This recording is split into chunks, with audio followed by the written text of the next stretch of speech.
Okay, another reading of Why UFOs, Operation Trojan Horse, John A. Keel. And we are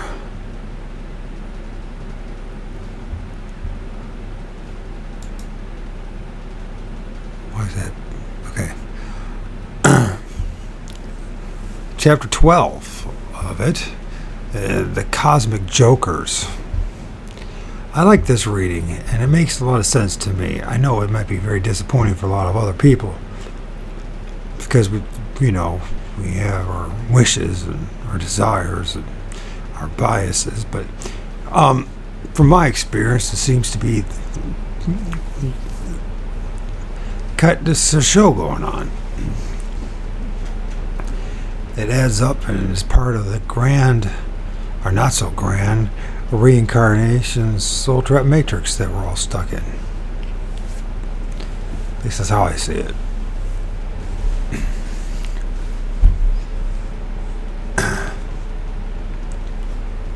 Okay.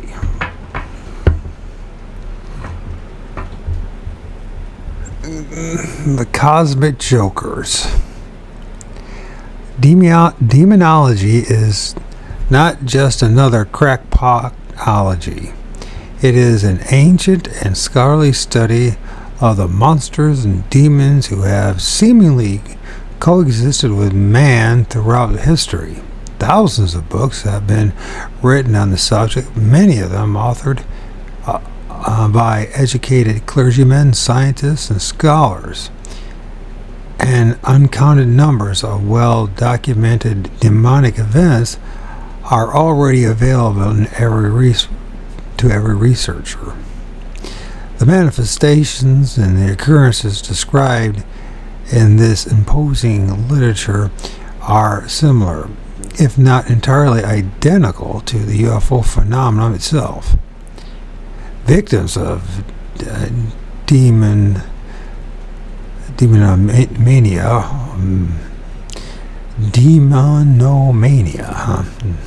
Never really heard of that before. Possession suffer the very same medical emotional symptoms as UFO contactees. Demonomania is so common that it has spawned a minor medical and psychiatric study of demonopathy. Okay. Throughout most of history, the manifestations of demonology and demonopathy have been viewed from religious perspectives and explained as the work of the devil. The bizarre manipulations and ill effects described by in demonological literature are usually regarded as results of a great unseen conflict between God and the devil. In UFO lore, the same conflict has been observed, and the believers have explained it as a space war between the Guardians, the good guys from outer space who are protecting our planet, and the evil extraterrestrial race. The manifestations are the same, only the frame of reference is different.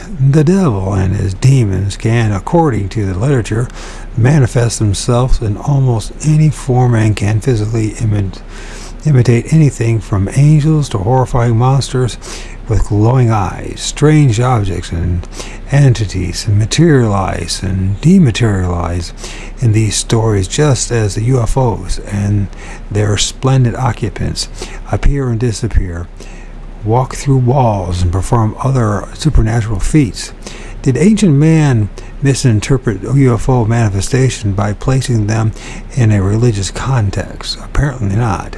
The literature indicates that the phenomenon carefully cultivated and religious frame of reference in early times, just as the modern manifestations have carefully supported the extraterrestrial frame of reference. Operation Trojan Horse is merely the same old game in a new, updated guise. The devil's emissaries of yesteryear have been replaced by the mysterious men in black. The quasi-angels of the biblical times have become magnificent spacemen. The demons and devils and false angels were recognized as liars and plunderers of early man. This same impostors now appear as long-haired Venetians. All of the major religions and most of the minor ones, except the God-devil conflict, and their scriptures outline some possibly real episodes in which human beings have had some direct experience with the conflict. A large portion of all holy literature consists of material purportedly dictated by supernatural beings, and a good part of this seems more allegorical or metaphorical than real. The phenomena may have passed along information about man's origin and purpose carefully disguised in terms and fictitious episodes which could be understood by the minds of the people during the period when the messages were transmitted. Thus, the story of Adam and Eve might not be the actual truth, but merely a great simplification of the truth. Of course, that is exactly what it is. In fact, it's interesting, in the book of Old Testament, there are two creation stories in Genesis. One is the first one, and the second one is in Genesis 2.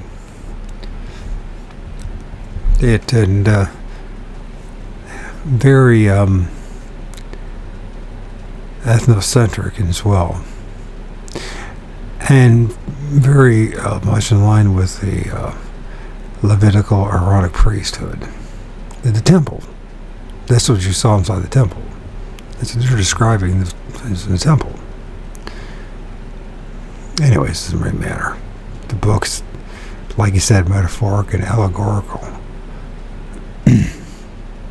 Can't prove any of it. I tried. That's why I burned the damn Bible. I couldn't.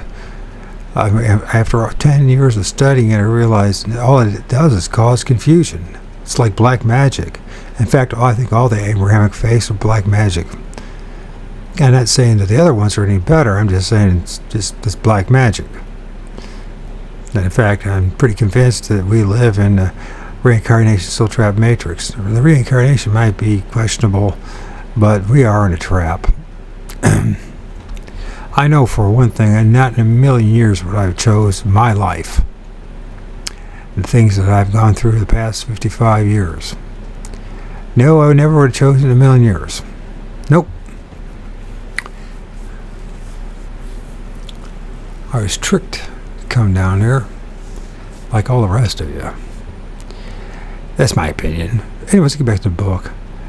In the forgotten book of Eden, an apocryphal book allegedly translated from ancient Egyptian in the 19th century, is very interesting. Just like that's what Joseph Smith said as well, from some Egyptian. What do they call it?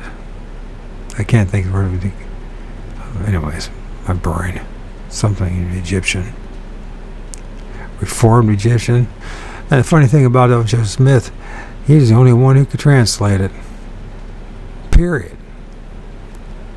From a Reformed Egyptian that no one ever heard of. I've never seen before or since. No one's even seen the place, except allegedly him and a couple of his buddies. But boy, did they create quite of a cult. Very conveniently, too.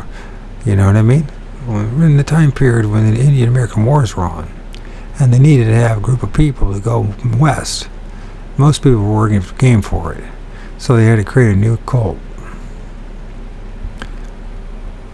Hopefully someday it passes away like the rest of them.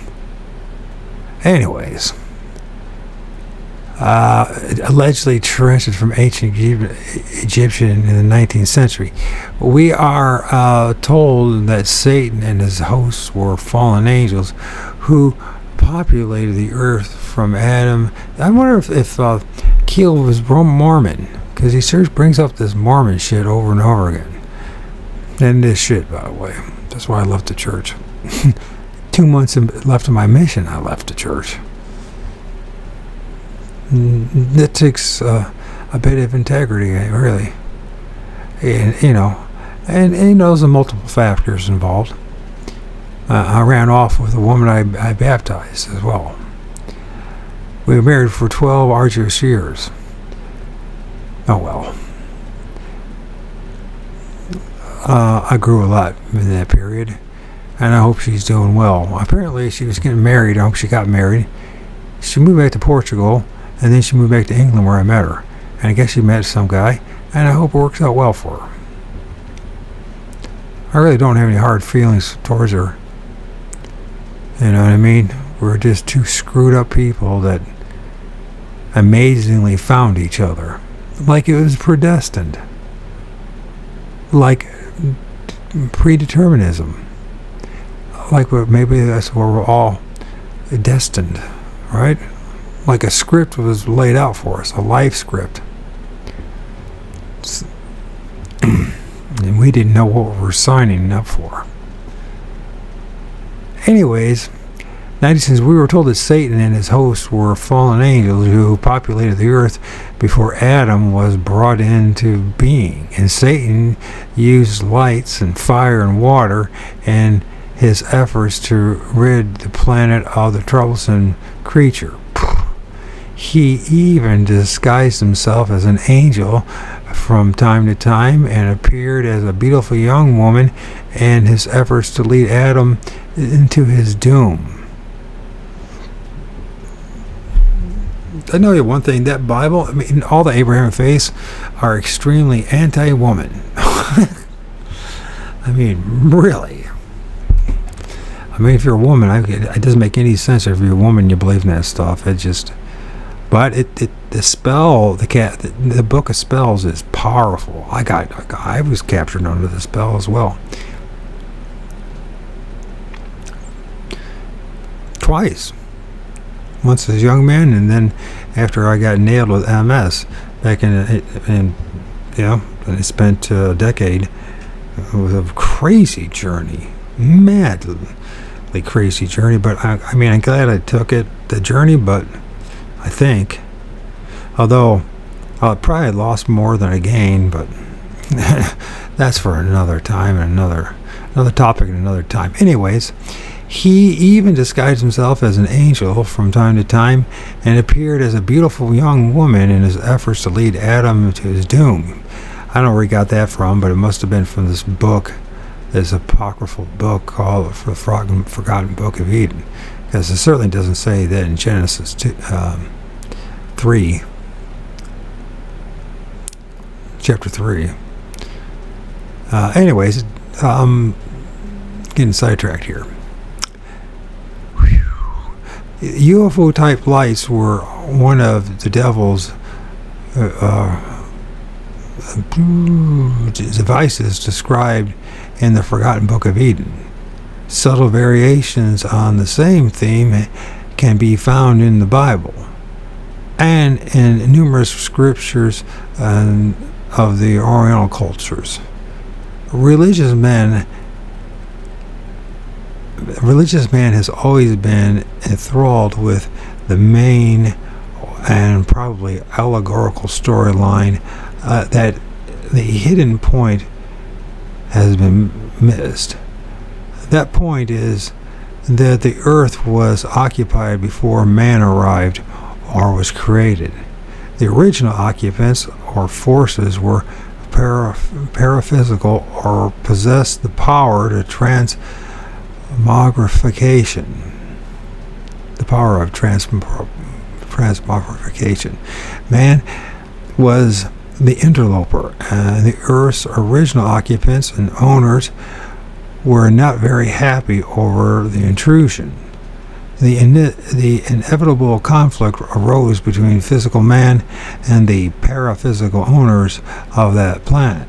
Man accepted the interpretation of this conflict that this conflict raged between his creator and the devil. The religious point of view has always been that the devil has been attacking man. And this is a very clever example of scapegoating. And I think we're dealing with multiple entities. And I wouldn't call them necessarily devils. Trying to get rid of him by foisting disaster, war, and sundry evils upon him. There is historical and modern proof that this may be so. A major but little exploited aspect of the UFO phenomenon is therefore theological and philosophical rather than purely scientific. This is true. You do have to look at the theological part of this, and very interesting with the philosophical part. The UFO problem can never be untangled by a physicist and scientists unless they are men who have also been schooled in the liberal arts, theology, and philosophy. Unfortunately, most scientific disciplines are so demanding that their practitioners have little time or inclination to study complicated subjects outside of their own immediate fields of interest. Satan and his demons are part of the folklore of all races. No matter how isolated they have been from one another. The Indians of North America have many legends and stories about a devil-like entity who appeared as a man and was known as the trickster because he pulled off so many vile stunts. Tribes in Africa, South America, and remote Pacific islands have similar stories. Mystery men with strange, persuasive power and sometimes good, but more often evil, are described and discussed in many books with no UFO or religious orientation. A dark gentleman in a cloak and hood is supposed to have handed Thomas Jefferson the design for the reverse side of the Great Seal of the United States. You will find this on the dollar bill. Julius Caesar, Napoleon, and many others are supposed to have had enigmatic meetings with these odd personages. These stories turn up in such unexpected places as Madame du Barry's memoirs. She claimed repeated encounters with a strange young man who would approach her suddenly on the street and give her a startling prophecy about herself. He pointedly told her that the last time she would see him would serve as an omen for the sudden reversal of her fortunes. Sure enough, on April 27, 1774, as she and her ailing lover, King Louis,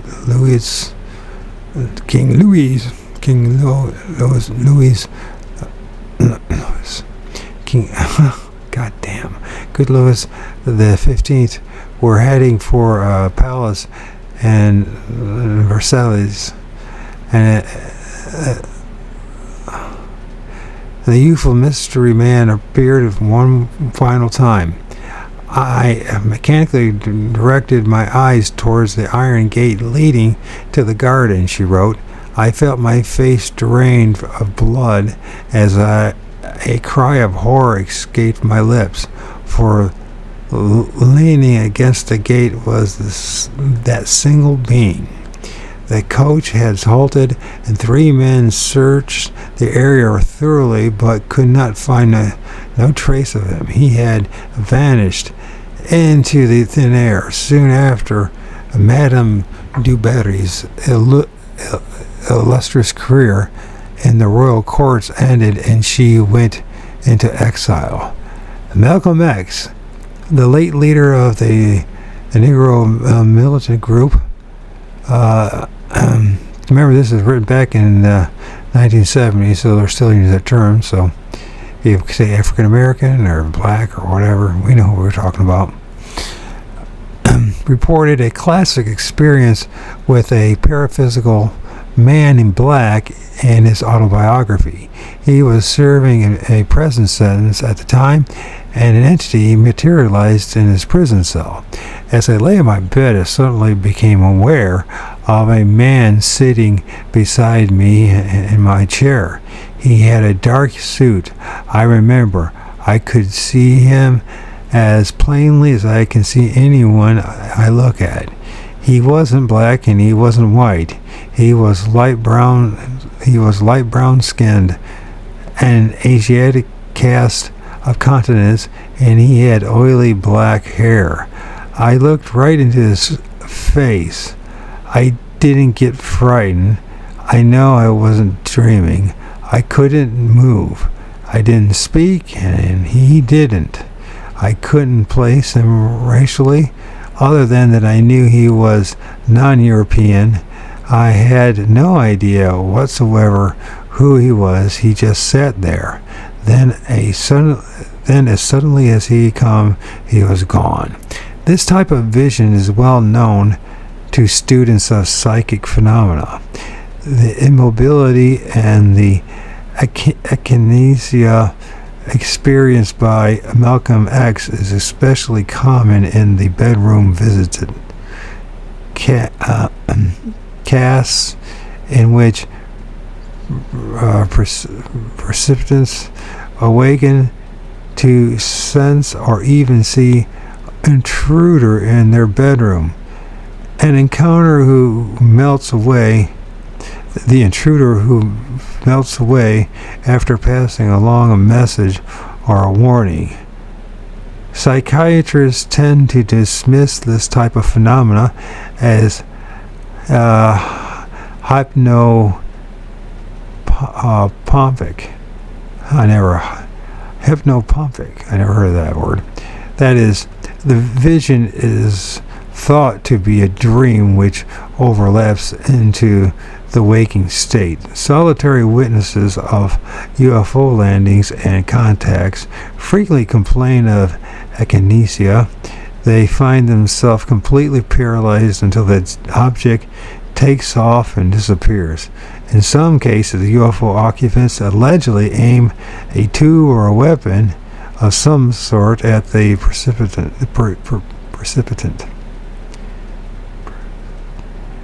recipient. I can't read. Fuck. Leading ufologists leading ufologists to assume that the technological device was used to induce the paralytic state.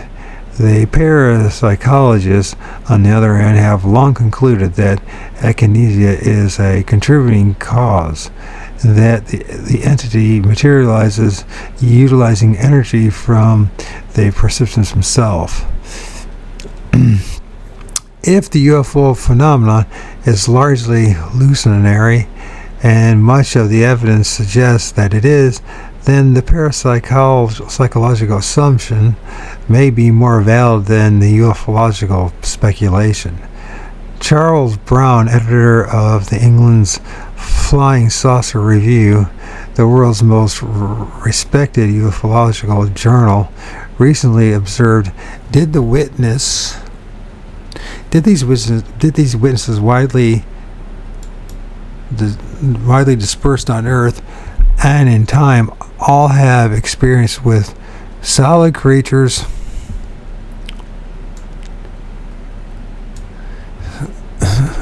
from another world or from another dimension of reality? Or did they suffer hallucinations of the similar kind, where the dream creatures were strikingly similar in many respects? I ponder over the idea that the frightening, spooky creatures described by some witnesses could be some sort of psychic projection There are noticeable dreamlike qualities about the incidents described in these cases. The records of demonology are filled with striking parallels. During the outbreak of vampirism in Europe during the Middle Ages, witnesses to vampires were often paralyzed, and the general description of the vampires themselves are identical to the men in black. The dark-skinned and angular, oriental-like face were commonly reported and were immortalized in the paintings of demons and vampires by artists of the period. And the UFO reports, innumerable witnesses have described both the little men and the normal-sized UFO-nauts as sharing these basic characteristics, along with unusual long claw-like fingers. Malcolm X was not versed in UFO lore, and he assumed that his apparition was a phantom of the black Muslim religion. Traditionally, the appearance of one of these evil-looking entities is an ill omen. Witnesses frequently dies as a short time after his vision, or some other terrible tragedy befalls him. Thus, we have the Grim Reaper myth. Voodoo and black magic are also said to produce such figures.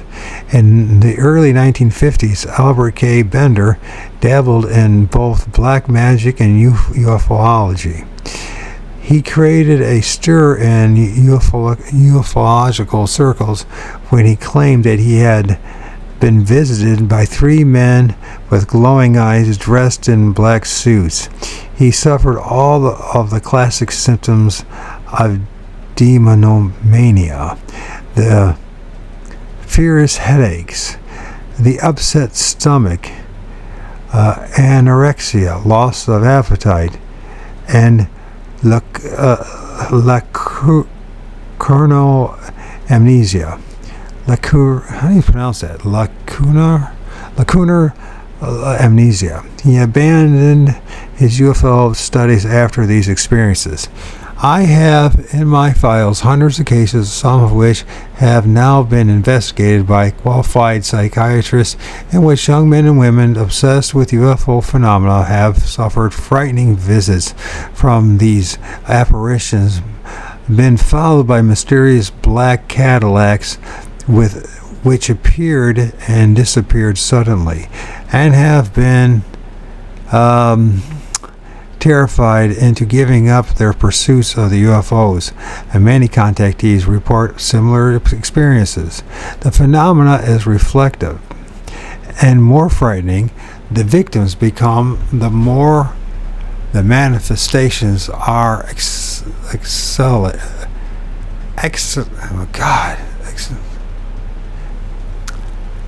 the more the manifestations are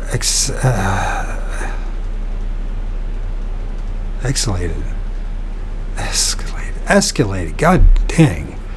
Dabbling. That's my MS. Sorry, I have multiple sclerosis, so it just gets in the freaking way. Dabbling with UFOs can be as dangerous as dabbling with black magic. The phenomena preys upon the neurotic, the gullible, and immature. Their paranoid, schizophrenia, demonomania, and even suicide can result, and has resulted in a number of cases.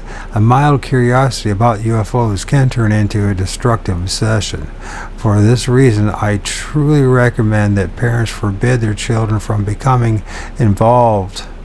School teachers and other adults should not encourage teenagers to take an interest in the subject.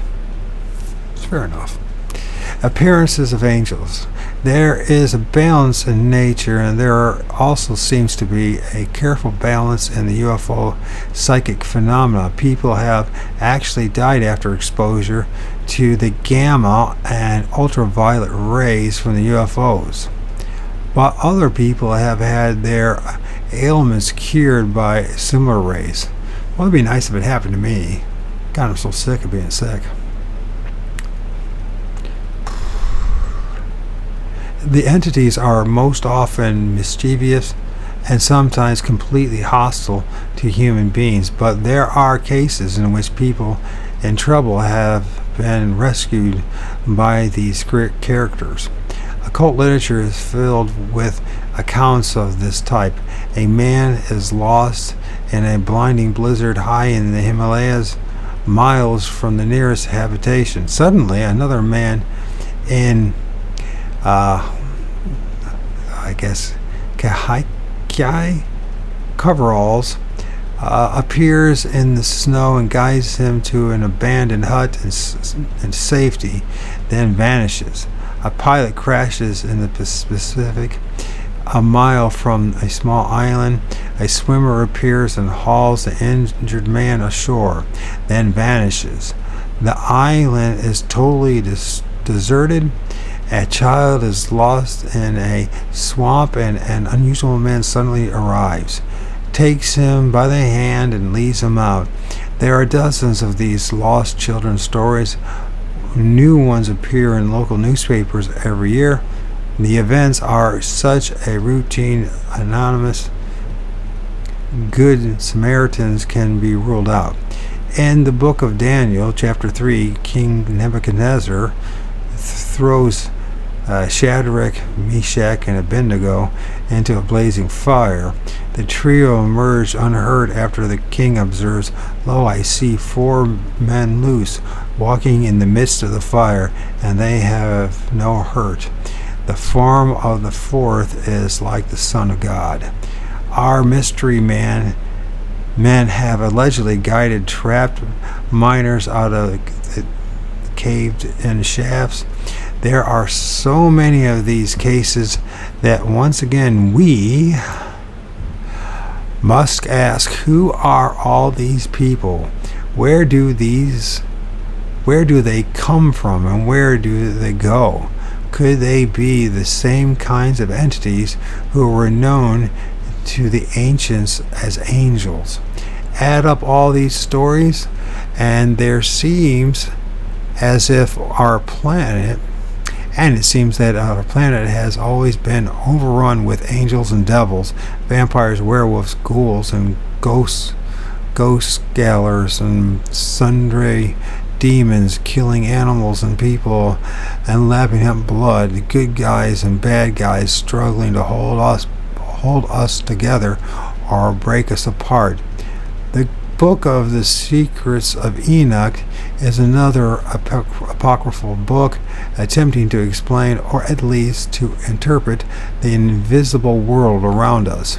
Earlier we discussed the story of Enoch's trips to the other worlds, where he encountered wondrous beings and was given information to take back with him and spread among men. Here's how Enoch is supposed to have vanished at the age of 365 years.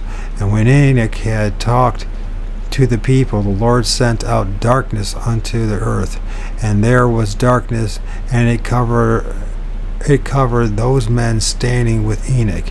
And they took Enoch up to the highest heavens where the Lord is, and he received him and placed him before his face. And the dangerous darkness went off from the earth, and the light came back. So this is very interesting. So he saw the Lord's face, right, God's face, and then Jesus said, no man's ever seen God when he was walked the earth. So another contradiction in the old from the two testaments, right? Who do you believe?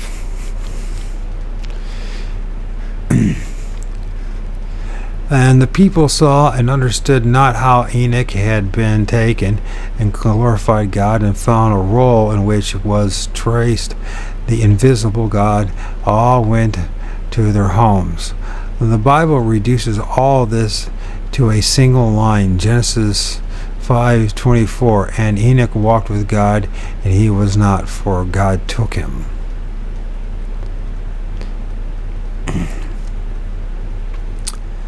All the religious prophets seem to have undergone Kanti type experiences.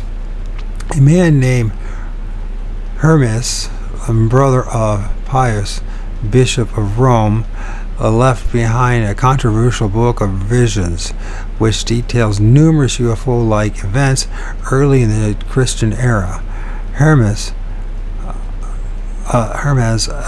was dictated to write the book by angels, and in it he described seeing a great cloud of dust on a desert. As it came closer to him, he saw a great beast, as if it were a whale, and fiery locusts came out of his mouth. And the height of the beast was 100 feet, and he had a head like a large earthen vessel. Now the beast had opened its head 4 colors, first black, then red, then and bloody color, then golden, and then white. He also spoke with strange beings dressed in white, with veils over their faces. Some of his angels appeared as human beings who could suddenly transform themselves into different persons in front of his eyes. Once he reported he was handed a book to read, and as soon as he was finished, it disappeared magically from his grasp. The winged angels in gossamer groans with halos around their heads are the fictional creatures of artists. Throughout history, those who have claimed actual experiences with these entities have described them either as radiant beings surrounded by brilliant light, or as very ordinary looking human beings. They sat down and supped with Lot, just as our modern Venetians reportedly sit down at the kitchen table and drink coffee with backwoods folks. In the great majority of all these cases, including the numerous UFO stories I have recounted, these entities appear as very young men in their late teens and early 20s. We have both male and female entities in our catalogs of the weird, but there seems to be more male angels and UFOnauts than females. Many witnesses have the distinct impression that those entities are actually sexless, androgynous. The males, with their long hair, angular faces, and mincing manners, suggest that they might be hermaphrodites or homosexuals. The inspired ghost-written book OSP by Dr. John Newsborough hammers away at the asexual theme, claiming that the great leaders of early mankind were sexless, as are the great angels. This condition is called Isu, and is defined as follows in OSPE. I don't know how to pronounce it. It's OAHSPE. So OSPE, OSPE, something like that. A sexless person, one without the possibility of sexual passion. Some men are Brahma, attend to the Isu, improperly called Isu. The Hebraic word Eus, or something like that, I guess, or Ius, was made from Isu, one who had heard the voice of the Great Spirit. So I guess it's Isu, not Isu. Isu. Then there's Liu, had been improperly confounded by Jehovah. Men who attain Isu are said to have attained that the state of woman, i.e., have changed sex. Leaders such as Alexander the Great were in fact suspected as homosexuals or asexuals. One very large religious cult still exists in the Soviet Union, of all places, which is founded on the belief that asexuals will eventually rule the world. Men in the cult are deliberately castrated. Former Soviet Prime Minister Georgiy Melnikov was allegedly a member of this group, and his masculinity, or lack of same, has been heatedly debated in several books. Today there is a rampant buffery dedicated to documenting and combating what they assert is a homosexual conspiracy to dominate the world. And it might be. Everybody else wants to dominate the world. Why won't they? UFO symbols. Designs which have appeared on flying saucers or which have been attributed to actual writings by the UFOnauts. Lists here are only by date and place and origin.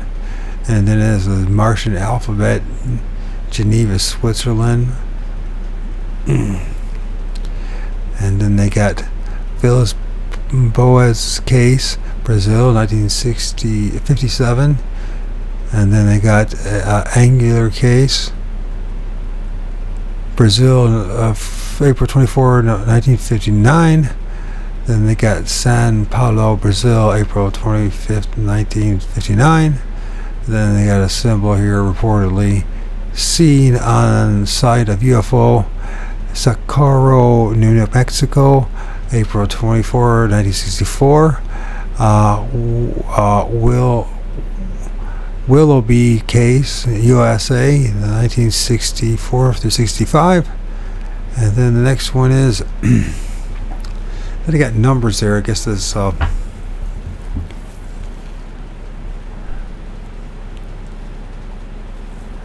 is there 27 symbols which appear on a sheet of paper allegedly dropped by a UFOnaut near Brookfield, Florida, March 2nd, 1965. Numbers indicate the number of times each symbol appeared in the message.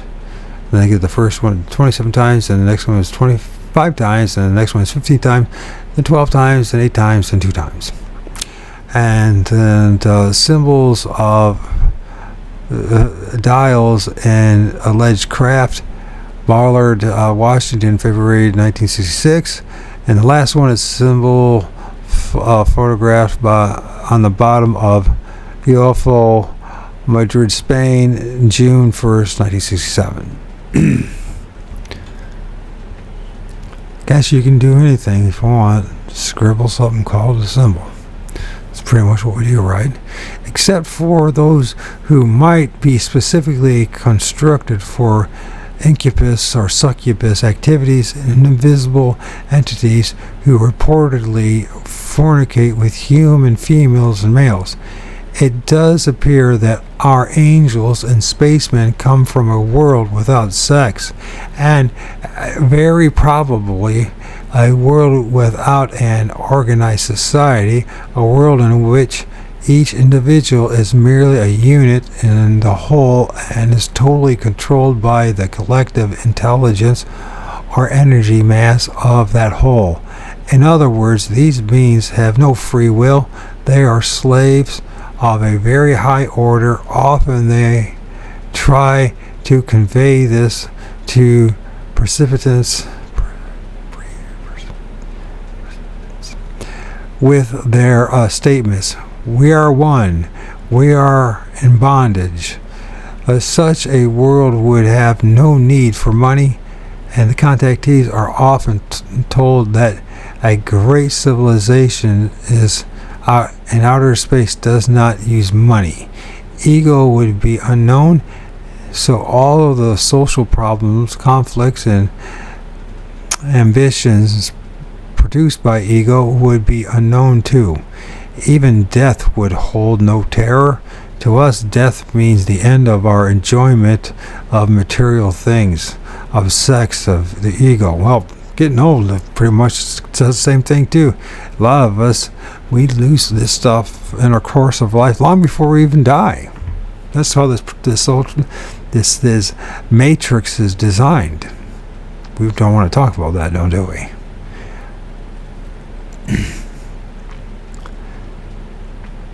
To them, death means nothing more than a termination of existence. If they are really mere manipulations of energy, as I believe them to be, then they might be reconstructed at some time in the future. Since they lack ego and personality, it would be like taking an automobile apart and using those parts to build another one. All of the above points have been stressed in the ancient context of angels as well as modern UFOnauts meetings. Sometimes the information is cunningly disguised, but it is always there. Angelology is a fascinating offshoot of demonology. The appearance of angels have been chronicled down through the ages, and several new angel reports still turn up each year. Once again, we find that these reports contain all the basic ingredients of the UFO reports. The same phenomena is at work, utilizing the different frame of reference and being misinterpreted by devout witnesses.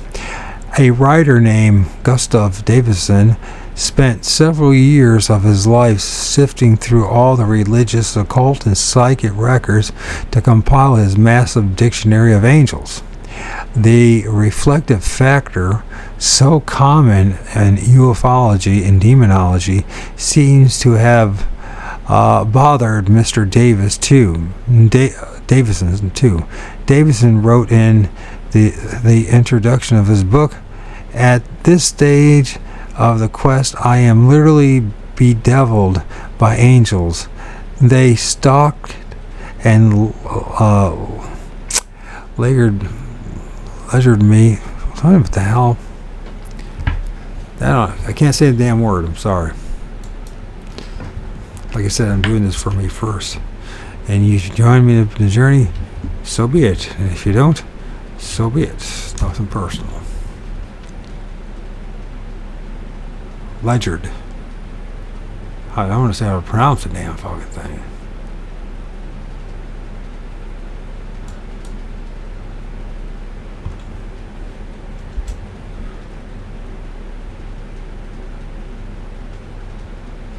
But I seem to have misspelled it. I probably already know what it means.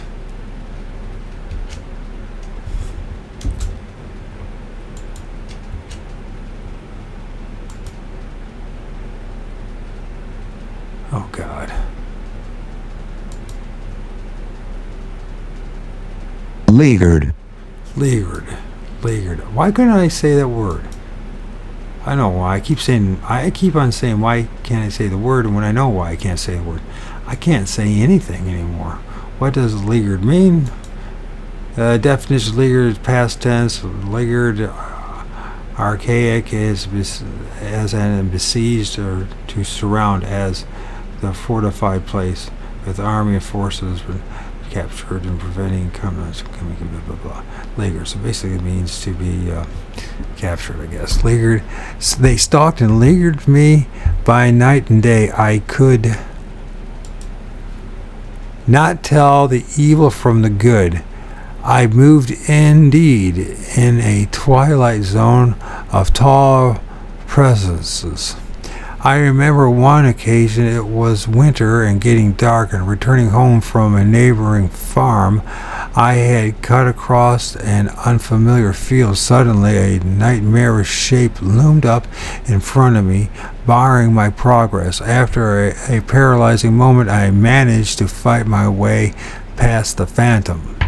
The next morning, I could not be sure whether I had encountered a ghost or an angel or a demon or God.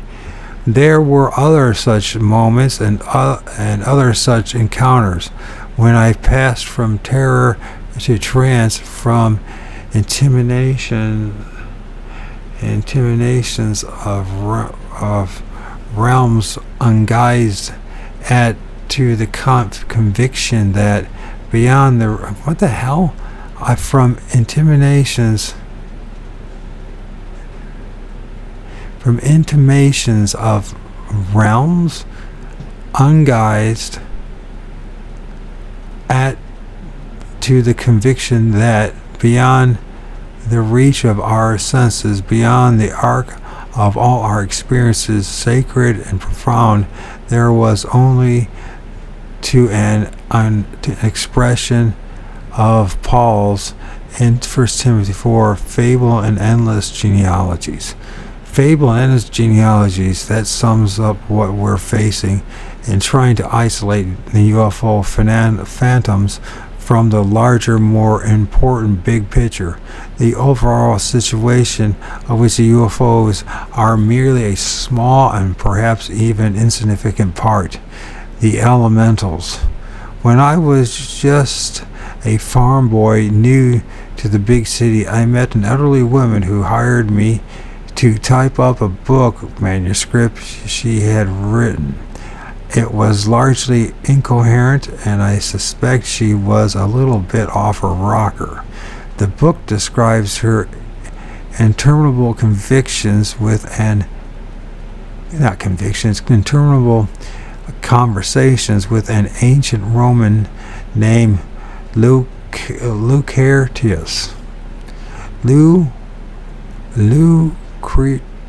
Lucretius. She first met him while walking along Riverside Drive one afternoon. He materialized suddenly in front of her, Roman toga and all, and when their conversation ended, he melted away into the air. He had long flowing hair, aquiline features, dark, piercing eyes. The best of my recollection, their discussions revolved around religion and philosophy.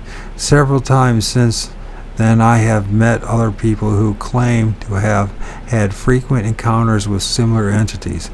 For some reason, most of these participants seem to be on the fringe of the art world. They are all described essentially the same type of being. They all describe essentially the same type of being. Those who are bright enough quickly realize that their mysterious visitors are capable of assuming any form they wish. One artist told me in great detail of her 30 years of experiences with an androgynous, either male or female entity who resembled an Indian and was fond of playing little jokes on her, such as turning up in the form of Abraham Lincoln. She also described its violent temper, their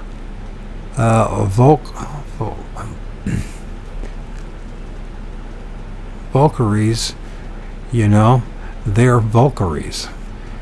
She said, they have a wonderful sense of humor, but they also get very angry if you contradict them. Throughout history, occultists have called these entities elementals. There are several kinds of elementals in psychic lore.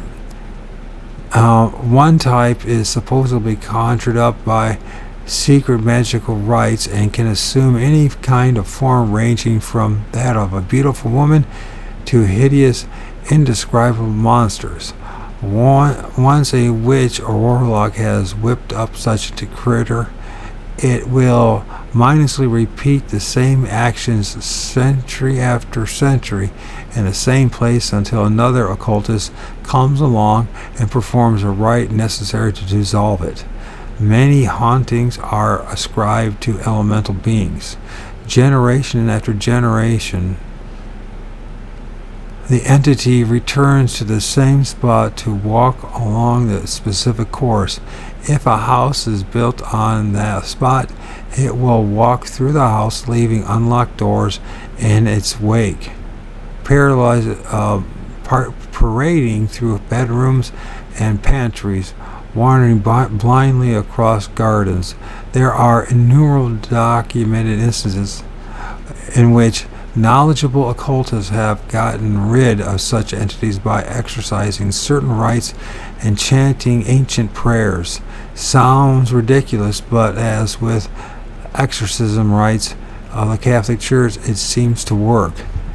The leprechauns of Ireland seem to be another form of elemental. They may be akin to the legendary elves of the Black Forest in Germany and the mysterious little stick people in North America, of the North American Indians.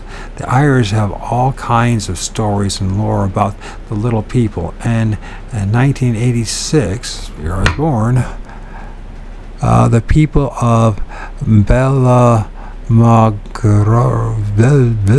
Scotch, I don't know what it's a what the hell? The Goretta Scotch was up in arms. I don't know if I said that right. It's a big, long fucking word. Were up in arms when road builders threatened to cut down a secage, a fairy tree. According to the tradition, some fairies locate themselves in synagogues, and woe to anyone who tries to cut them down. Several contractors refused the job of chopping down the tree. One of them, Ray Green, said, I heard of a chap with an electricity board. I heard of a chap with an electricity board, and he cut down a fairy tree, and the next day he fell off an electricity pole and was killed. The problem was finally solved by diverting the road around the gnarled tree. From the days of Moses' burning bush to the modern appearances of angels and holy personages, these strange events seem to have concentrated themselves around trees and shrubbery. There we go again, just like I told you guys the first time. I mean, it's 2 times they had encounters with Bigfoot. The second one, they came out of a tree, and the other one went through a tree. There we go. From the days of Moses' burning bush to the modern appearances of angels and holy personages, these strange events seem to have concentrated themselves around trees and shrubbery. A few years ago, a city or fairy mound was found by workmen building an airport in Ireland. They flatly refused to take a shovel or bulldozer to it, like the Skiog of Ballamagorarty Scotch. The airport, said he, became the focal point of a controversy before the builders finally gave in and bypassed it. At least one man has died on a site. His name was Robert Kirk. He was the minister of a church at Aberfoyle, Ireland. Back in the 17th century, after a lifetime of scholarly research, he decided that fairies were invisible creatures composed of congealed air. His body was found on a fairy mound and gave rise to the legend that the little people had carried off his soul. The brothers Grimm, Jacob and Wilhelm, not only wrote scores of charming fairy stories, but they also studied the occult and wrote books about it. Some of their children's tales were based on the lore they collected. You undoubtedly remember the various stories about how secretive fairies are about their names. In Spence's Fairy Traditions in Britain, we are told to mention the fairy name either individually or collectively was not permissible. This restriction is associated with the belief that to know the name of a being presupposes a certain measure of power over him. In Scotland, the Nafarchils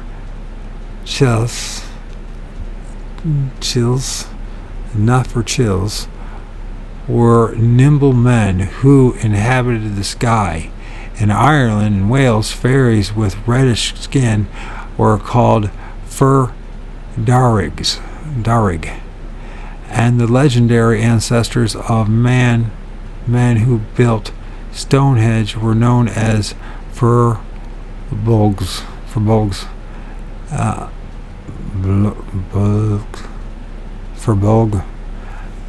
The men of the Bags, who lingered in the swamps and bogs. Angels, elementals, and UFOnauts all play amusing games with their names, favoring minor variations on ancient languages.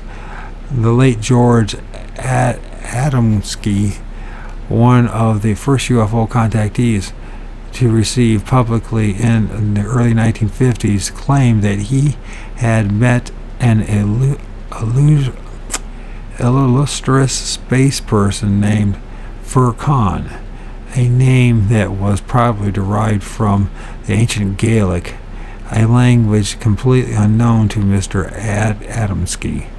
A 46-year-old TV repairman and ham radio operator named Sidney Patrick was strolling along Mansura Beach near Monterey, California, early on the morning of January 30th, 1965, when he had reportedly encountered a grounded UFO and was invited aboard by a mysterious voice. He was supposed to have met a 5'10" tall man with short cropped auburn hair and very pale skin, a very sharp nose and chin. It sounds like me. That just described me right now. By the name which Mr. Patrick later spelled phonetically as Zeno. Zeno. Although Patrick had no knowledge of Greek, Exno, pronounced Zeno, it says Zeno, is the word for stranger in that language. It says here, most religions, and it is regarded as a grave offense to take the accepted name of God in vain, as in the Ten Commandments. Earlier cultures also demanded that the names of the gods be spoken alone, only with the greatest respect. This fear may have been based upon a certain awareness that invoking the name of a god could produce sudden supernatural manifestations. In England, a glass file. I'm going to take a little break here. I'm really struggling tonight with reading. Struggle.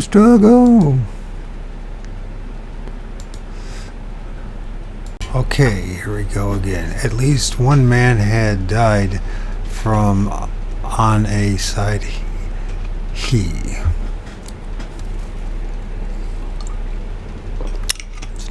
Robert Kirk. He was a minister of the church. I think I read all that.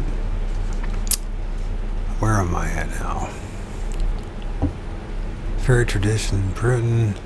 England and a 46-year-old man in UK. The morning, January 5th, he reportedly encountered a grounded UFO and was invited aboard by a mysterious voice. He's supposed to have met let's read that.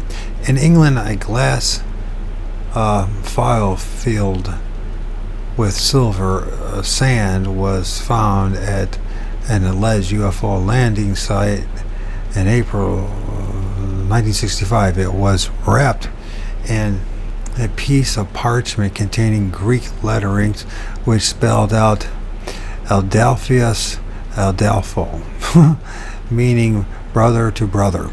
This was just one of the many curious finds in the Devon field where a gardener named Arthur Bryant reportedly chatted with two UFO-nauts on April 24th, 1965. One of the UFO-nauts identified himself as Yamsky. It was weeks before British ufologists learned that contactee Adam and George Adamski had died suddenly in Washington, D.C.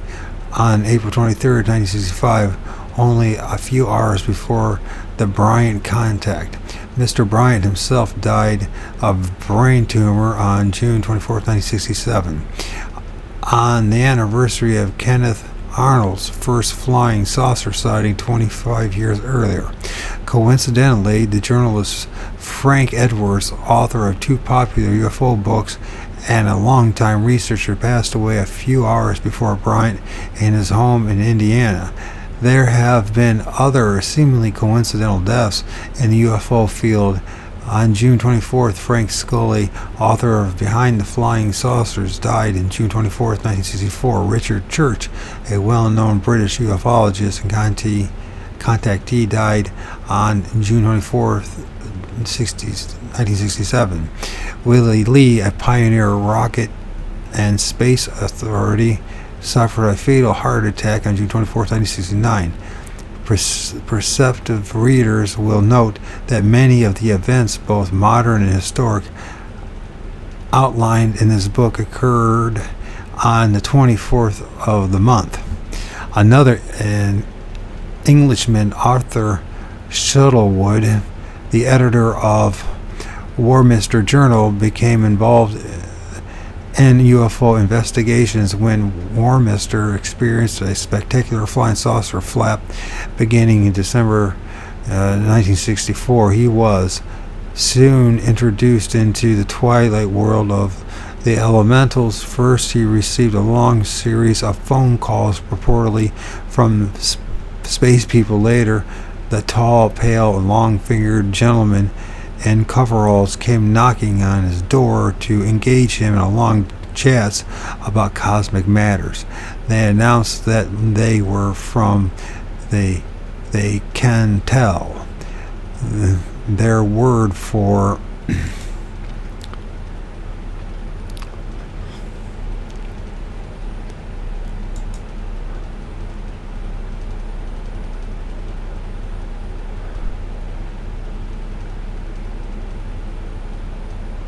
sorry about this, for planet of Anasteria. They identified themselves as Caelicans, I guess, Silurics, and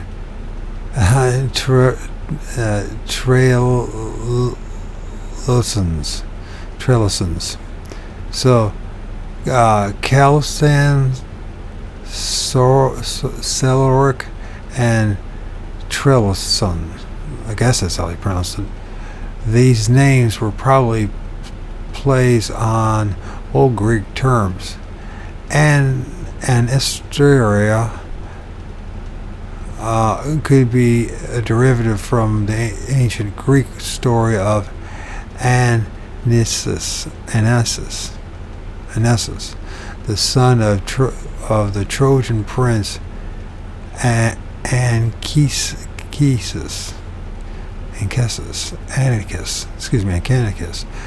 and the goddess Aphrodite.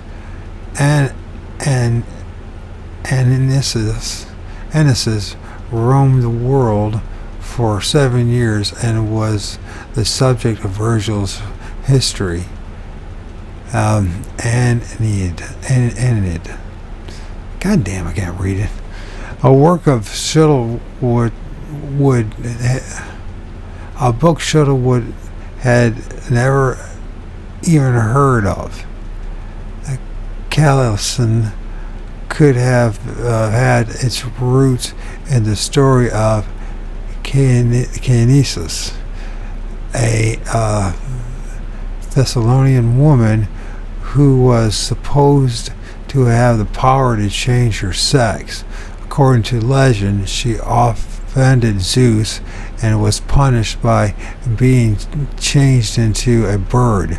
One of the 7 hills of Rome is named Caelian.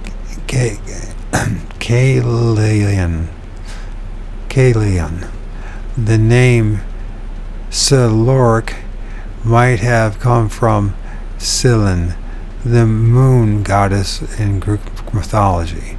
The name game is also played in Seneca's, with materializations claiming a variety of names adopted from ancient Egyptian, Greek, and various Indian languages.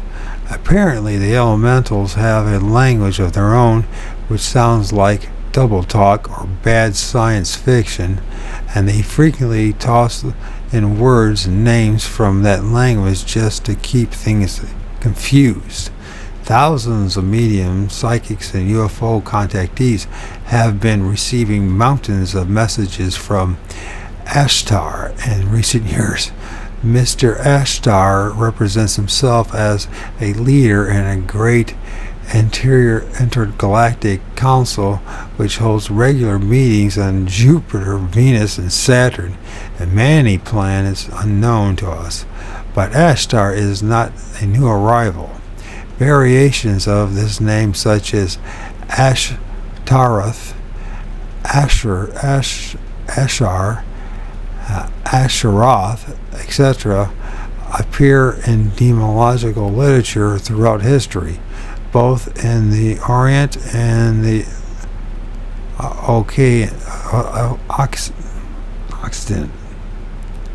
Occident.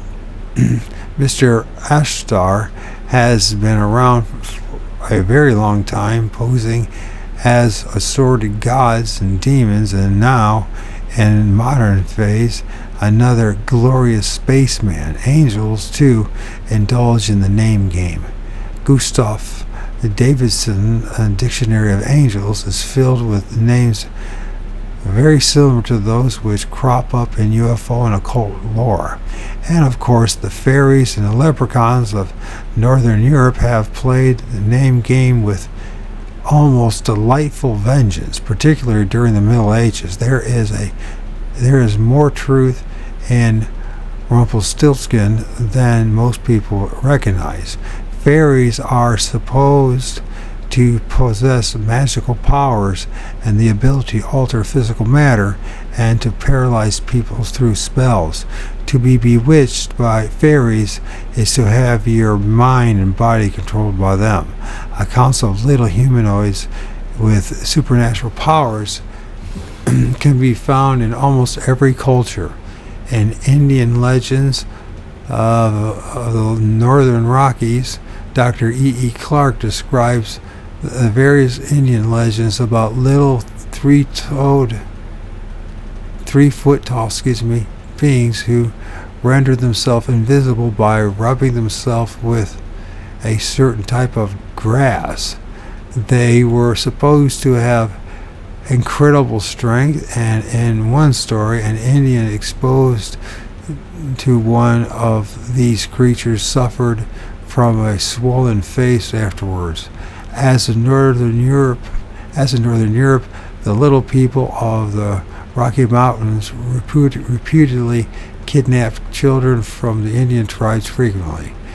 An anthropologist from Berkeley, California, Brian Strauss, uncovered some interesting little men stories while studying the Tell Indians of Tinajapa and Chiapas, Mexico. The local name for the 3-foot tall hairy men, humanoids, is Ike, I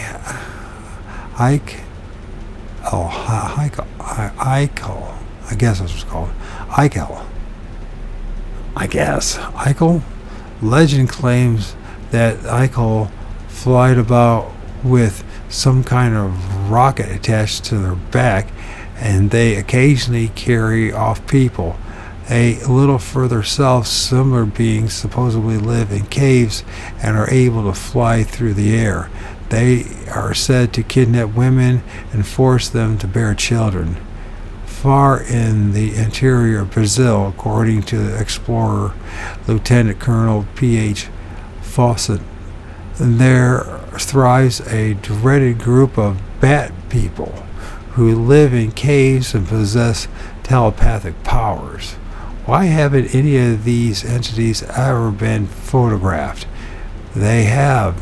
Sir Arthur Conan Doyle performed a lengthy investigation into one set of photos of fairies taken in England by a couple of children. Apparently, they were authentic. For some reason, children seem to see the little people more often than adults. Back in 1966, I chatted with a man on Long Island who told me the following story after extracting a promise that I wouldn't use his name. One night that spring, he said, his small daughter ran into the house and told him that there were some little men in silver suits running about the backyard. He tried to shrug her off, but she was insistent. Finally, he glanced in the backyard to appease her, and he was amused to see 3 tiny figures darting around in the grass.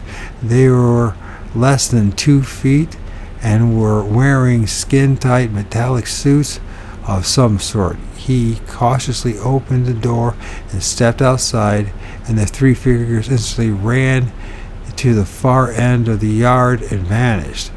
The historical records certainly indicate that little people have always existed all over the planet, that they possess the power of flight, the power of invisibility, and to varying degree, the power to dominate and control the human mind. We call them elementals too, and stories after story, the witnesses encountered them near swamps, lakes, and rivers, often carrying out the same actions so often reported by UFO witnesses. Flying lights and spheres are said to accompany some fairies and little people. Witnesses were paralyzed in their presence, just as the unfortunate people who reportedly encountered vampires in Central Europe were supposedly frozen in their tracks by some mysterious force or power radiating from the entities. The manifestations have remained the same throughout history, only our interpretations of these events have changed. The occult literature asserts that there are several different types of elementals. Fire elementals somehow utilize the energy of flame and materialize in burning houses, fireplaces, and furnaces. Then there are water elementals, air elementals, and elementals which feast upon the energy of plants. Some fascinating experiments with plants have been underway for several years by various independent researchers. Sensitive lie detector devices have been hooked up to potted plants and actually respond when other plants in the room are deliberately injured. What? The device also reacts to human pain, indicating that all living things might somehow be interrelated by undetermined energy forces. The most interesting elemental type is the human-like being who materializes at seances. Such beings have actually been photographed and examined by medical doctors. The spiritualists have developed their own jargon to describe and explain these unbelievable materializations. Where did I just lost myself? Materializations, but it does seem that these entities are identical to UFOnauts.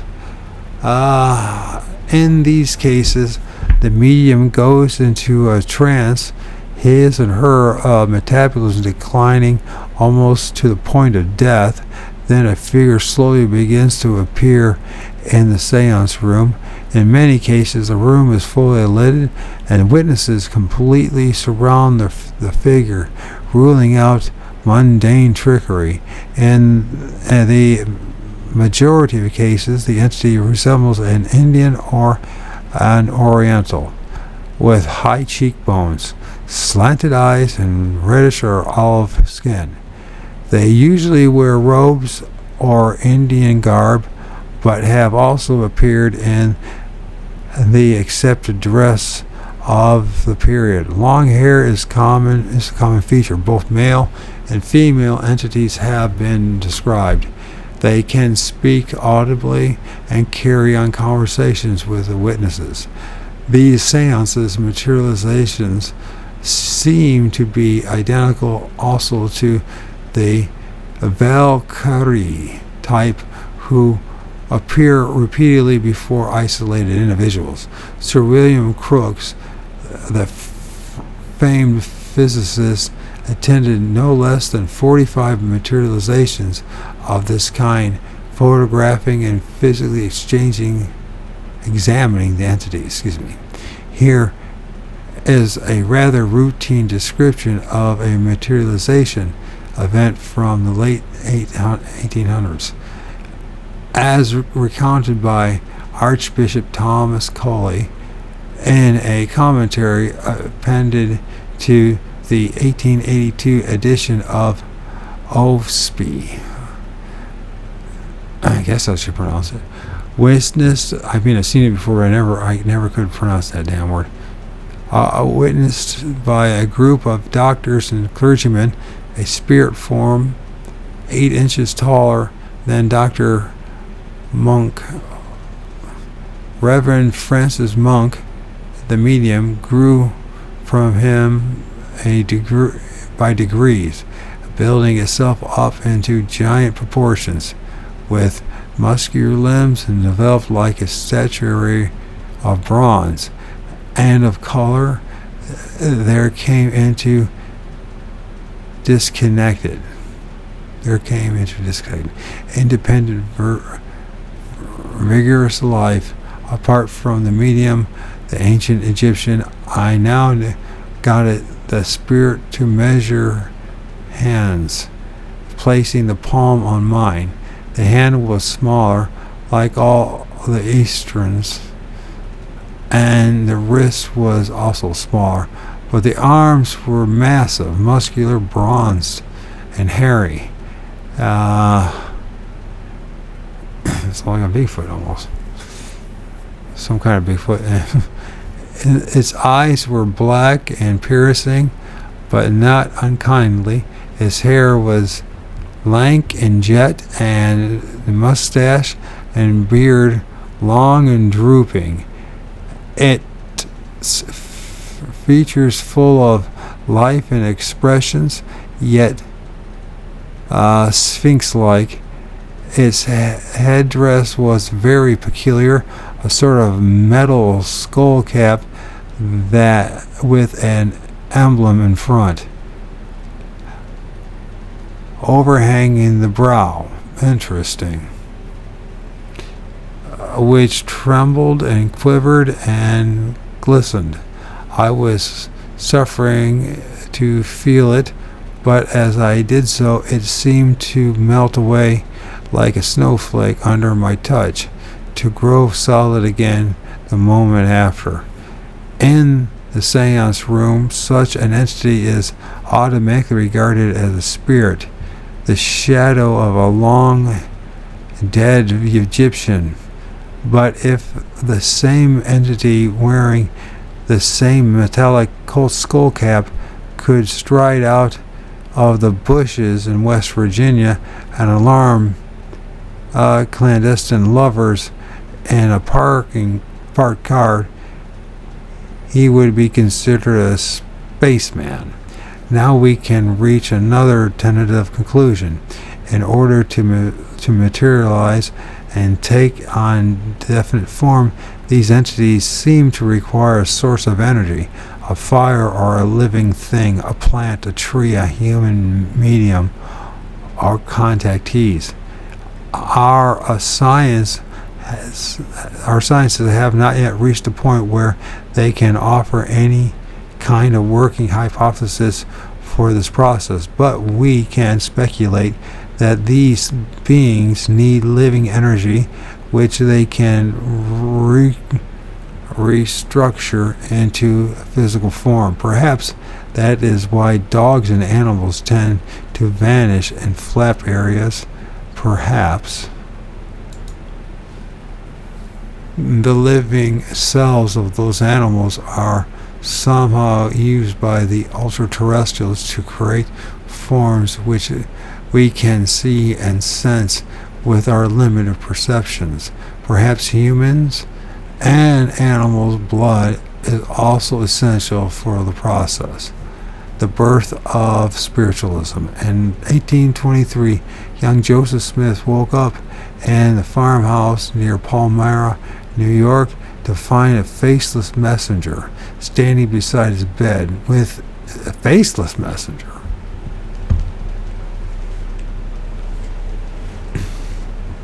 I don't recall the faceless part, but there we go.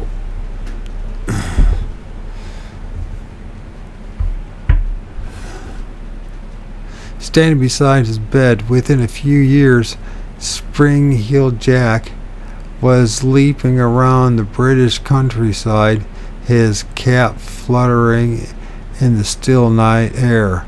In 1846, the skies went mad with strange lights and peculiar meteorological phenomena. In 1847, the house occupied by Michael Weekman family in the tiny house hamlet of Hydesville, New York, only a few miles from Joseph Smith's former home in Wayne County, developed a ghost. Somebody kept knocking on the door, but there was never anybody there. An 8-year-old girl in the family screamed that a cold, invisible hand touched her and caressed her body. The Weekman family packed up and moved out. The family name Fox moved in. In March of 1848, the Fox children, Kate, 12, and Margaret, 15, not only heard the mysterious rapping and rattlings of a ghost, but they communicated with it. They developed a simple code of yes and no, and for all the letters of the alphabet, and carried out conversations with the unseen entity. The story slowly leaked out, and the Fox sisters became famous. What's more, the ghosts apparently followed them out, and they were able to hold seances in other towns with the entity communicating with them by rapping on the walls and table.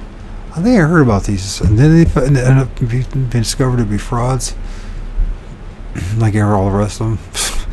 The single sequence,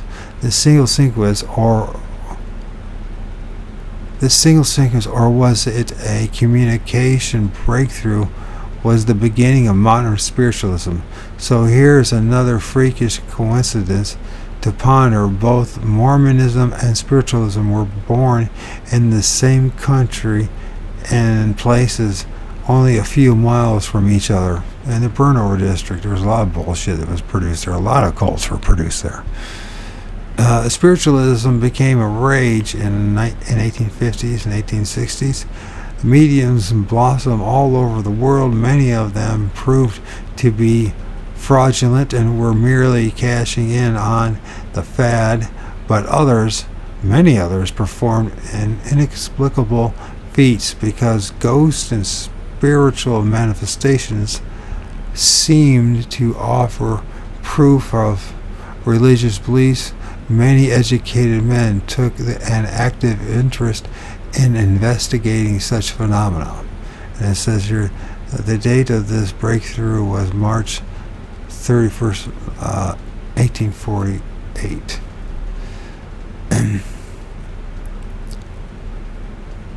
Leading clergymen, educators, and scientists took up the investigation of these matters as a hobby. Scientific journals of psychic research were founded and published the extreme reports of these above-average ghost hunts. We have been left a wealth of heavily documented case histories covering most of the 19th century. Thomas Edison's parents were active spiritualists, and Edison himself privately expressed his belief in the survival of human spirit after death. He was born in 1847. Sir Arthur Conan Doyle, creator of Sherlock Holmes, spent the last half of his life pursuing and investigating occult matters, as did Sir William Crookes, or I guess it's Crookes, a physician who made a number of outstanding contributions to science. He was among the first to study radioactivity, and he invented the Crookes tube and predecessor to the X-ray and radio tubes. I can't even begin to review all of the occult evidence here, but there are dozens of excellent books available covering the whole spectrum of spiritual events. If you take the time and trouble to examine some of the better literature, will find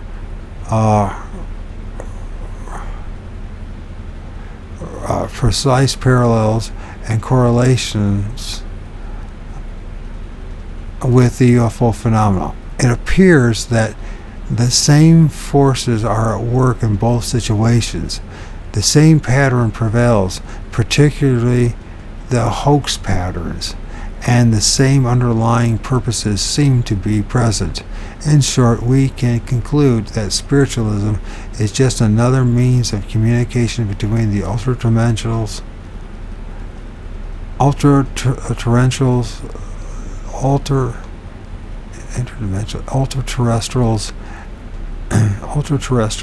and others.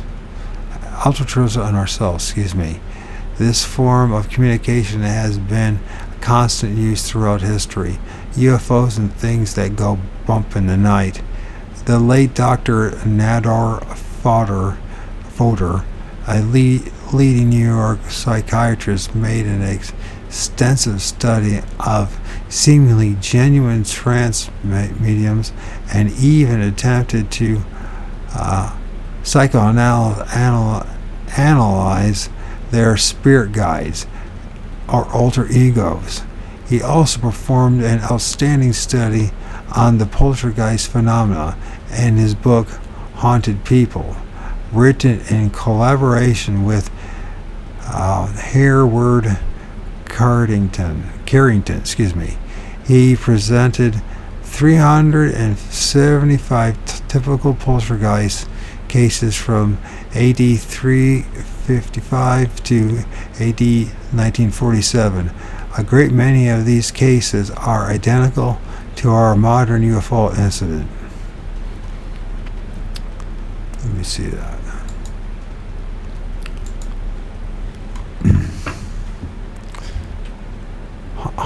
The book Haunted People. Haunted People.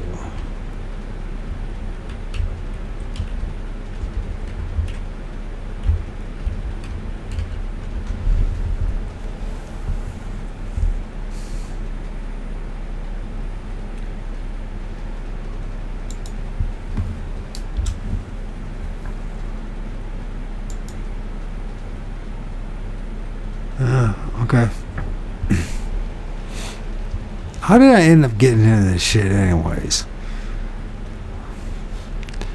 I know why I saw freaking Bigfoot while I was standing next to the Crow Indian medicine man. For example, in September 1824, a small systematic object of metal rained out of the sky near Orenburg, Russia. And 1836, globular lights appeared around the house of a Captain Lambert, and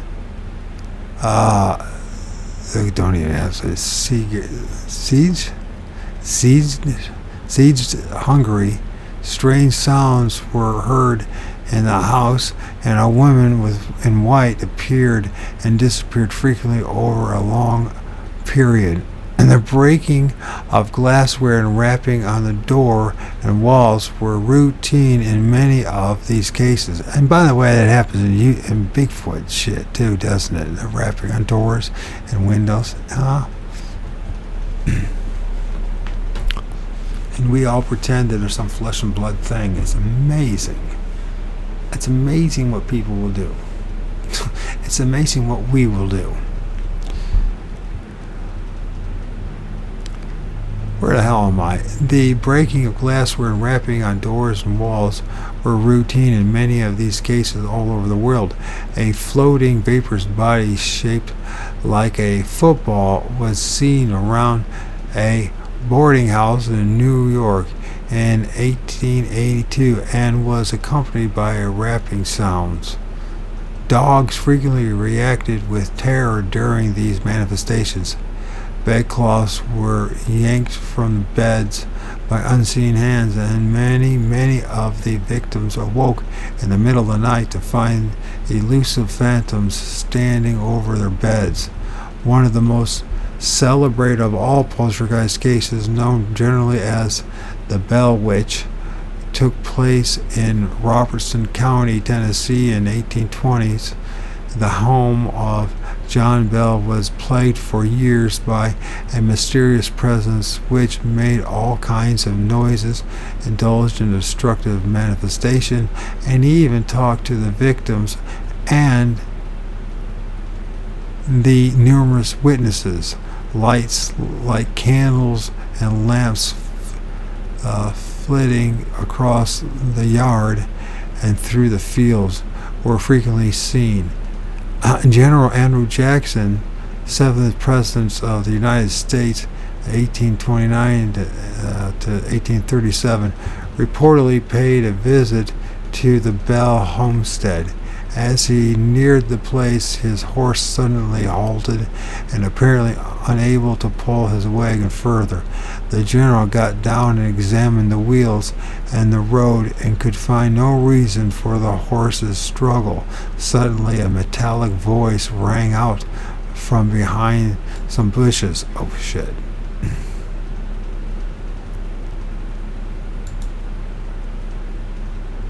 I just lost my place. Fudge.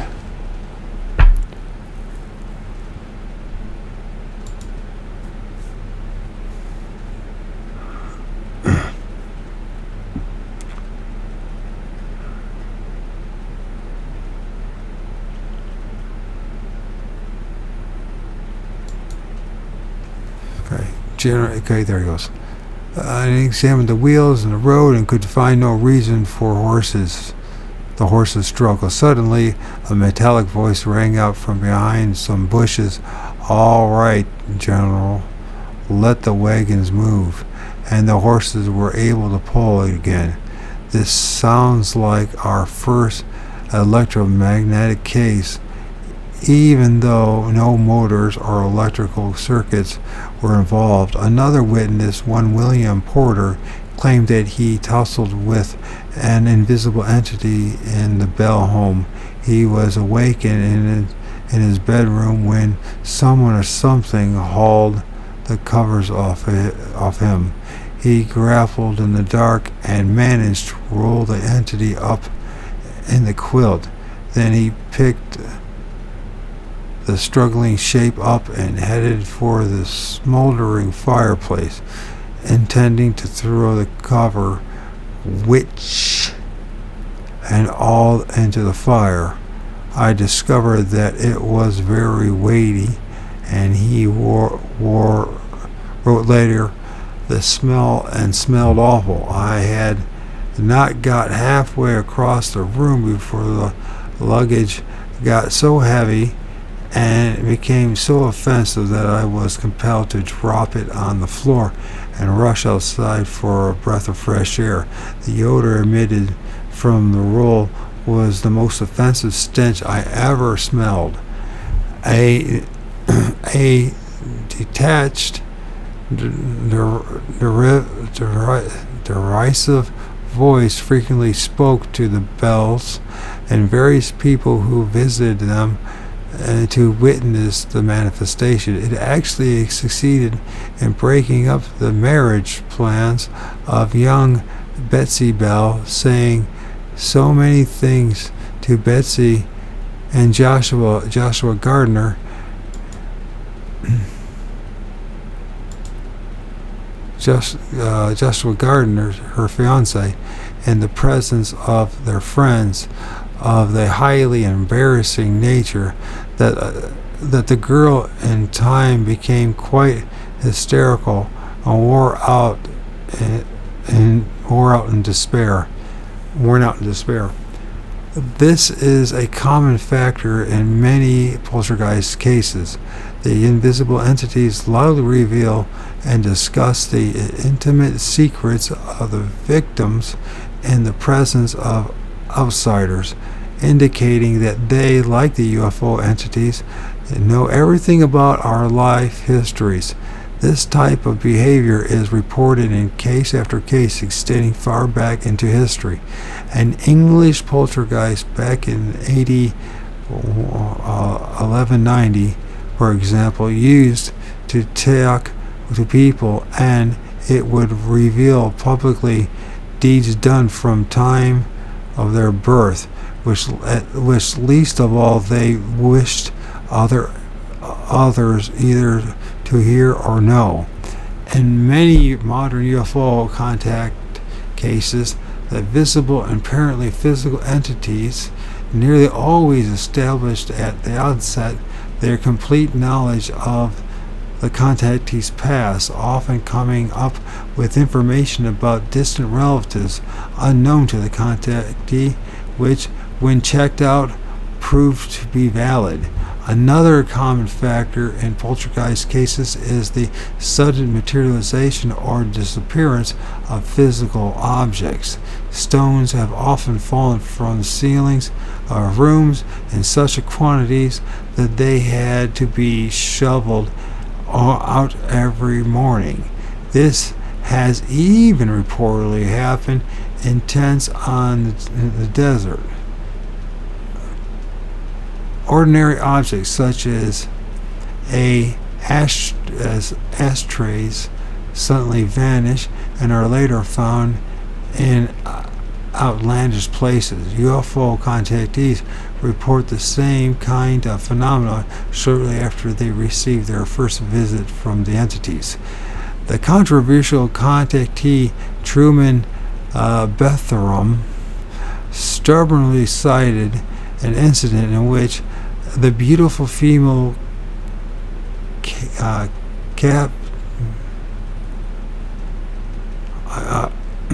captain of the flying saucer, Aura Rains, asked her, I guess it's Rons? Aura Rons asked him to hold a plastic flashlight on his open palm. She stared at it intently, and it vanished instantaneously without a trace. This, she told him, was what would happen if we tried to attack them. We would simply disappear. Demonstrations of this type have been staged since the beginning, as in the case of Prophet Hermes and his magical book, which vanished after he had read it. The Betham's story is a classic ufology. He said he was sleeping on a track on Mormon Mesa outside of Las Vegas, Nevada, on Sunday, July 27, 1952, when he was woken to find himself surrounded by 8 or 10 men, all under 5 foot in height. They looked like Latins or Italians, he reported, with dark olive skin, jet black hair trimmed short, and tight-fitting bluish-gray jackets and trousers. They spoke to one another in an unknown language, but addressed him in perfect English. He was led to a hovering saucer and was introduced to Aura Rons.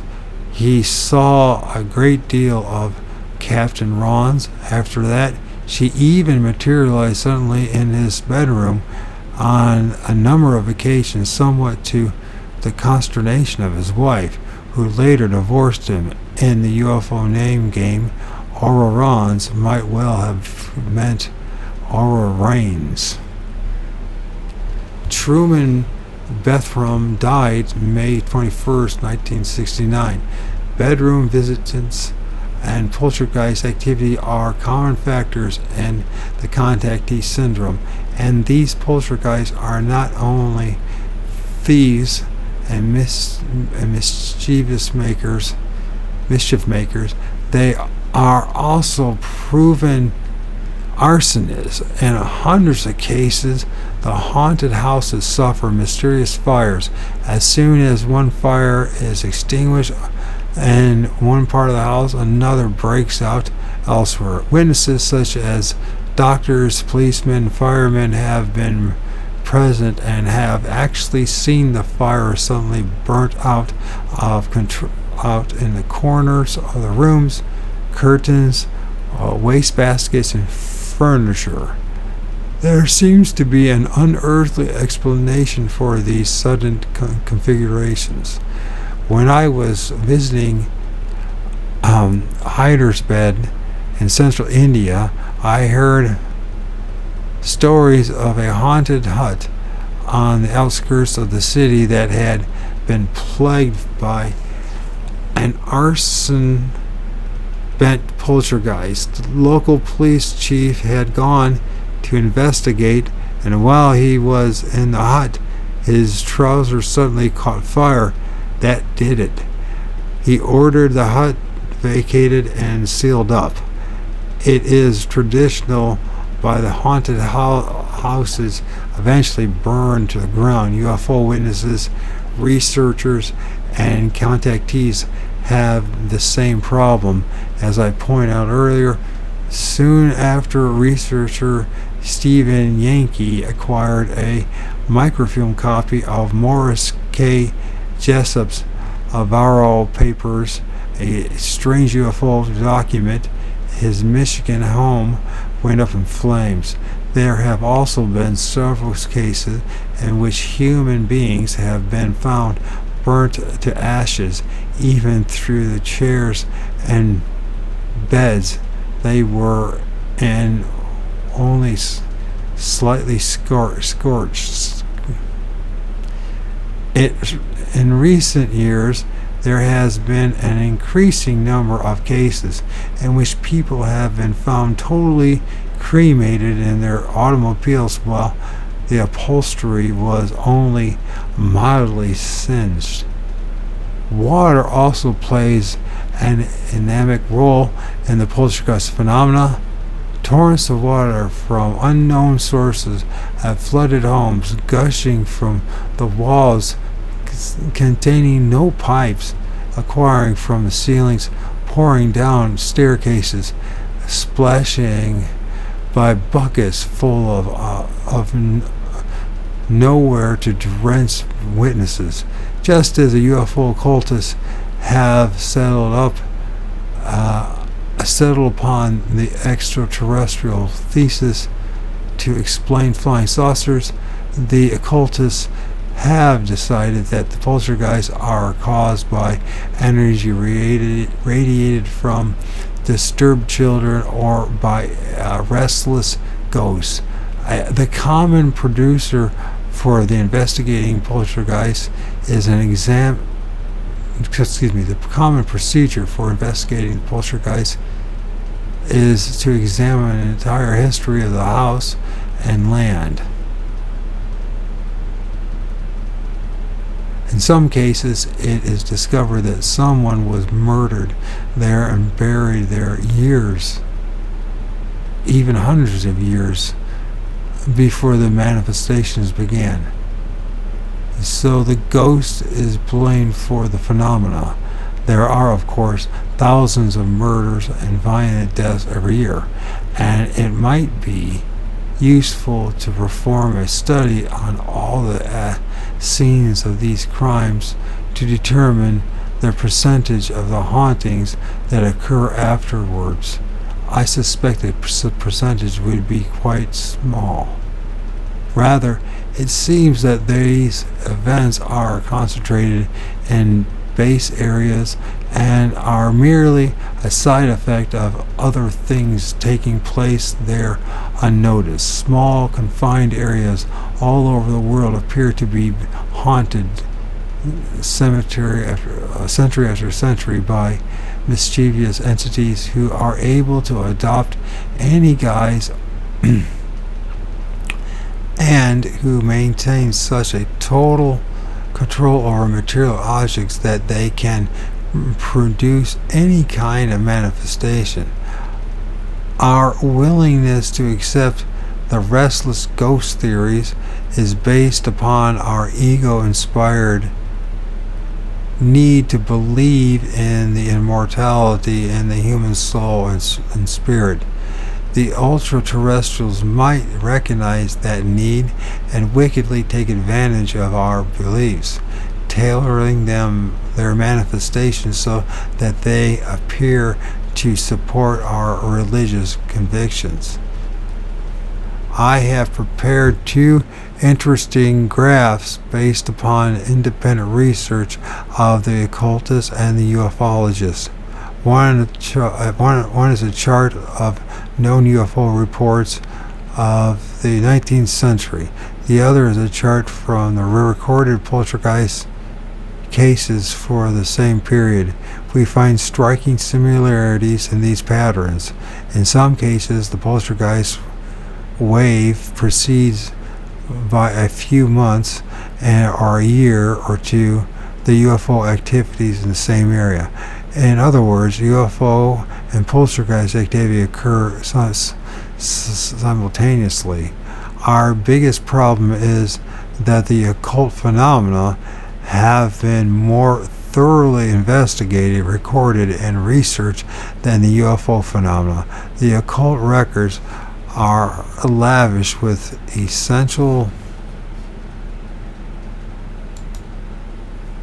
details about the people and the areas involved, while the UFO reports provide little or no details other than descriptions of the object.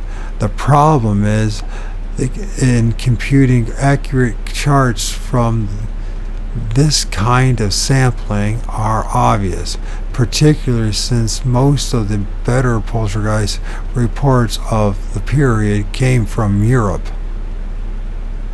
where the investigations were better organized and more widely published. This holds true today for UFO coverage. We are forced to estimate that a proportionate amount of poltergeist activity was occurring in the United States in those years. Most of the UFO reports in this particular study were from the United States, and several of them are detailed elsewhere in this book.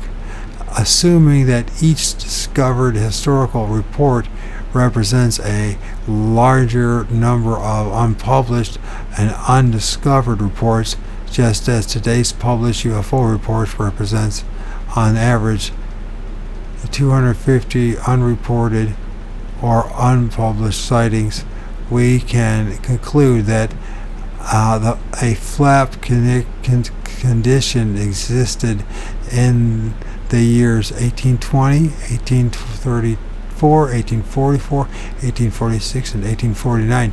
We find that there was an outbreak of poltergeist in 1835, 1846, and 1849.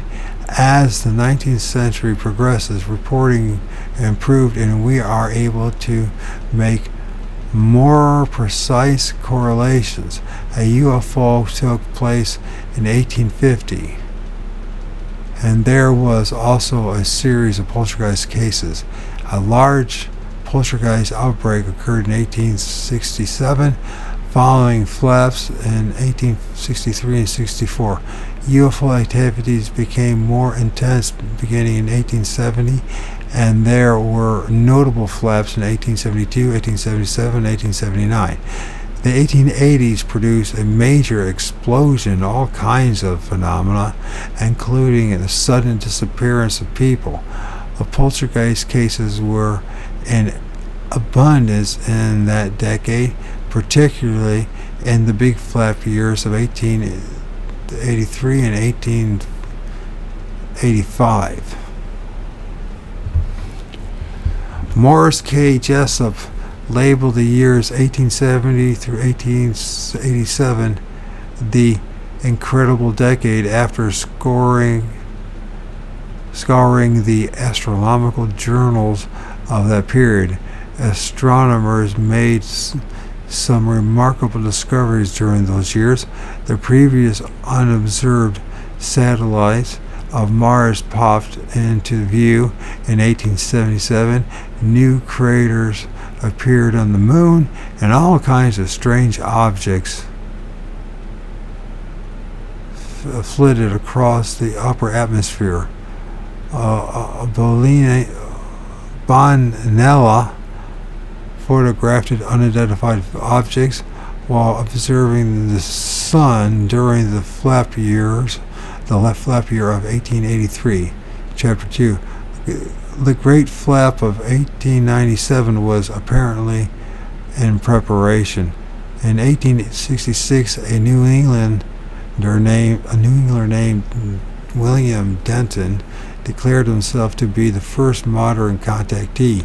He claimed to be a telepathic contact with beings from another planet, and he and his whole family later purportedly visited Venus and Mars. Denton wrote a series of books describing saucer-shaped vehicles in detail, which he thought were made of aluminum. A commercial process for manufacturing aluminum was not invented until 1886. He also told his audience, he lectured widely, that the folks who rode around in aluminum airships looked very much like us. His narratives were in many respects identical to those of modern contactees. This is comparison chart of UFO reports and poltergeist cases. And then heavy lines represent the UFO reports. So this must be the UFO reports, and then this is the dotted ones of the poltergeist reports. Okay, so seems to be some kind of correlation. trance mediums and possessions. Trance mediums were nothing new in 1850. In the Bible's first book of Samuel, chapter 28 describes how Saul consulted a medium, a woman that hath familiar spirits. Mediums acted as oracles in ancient times, and people with this peculiar gift appeared in each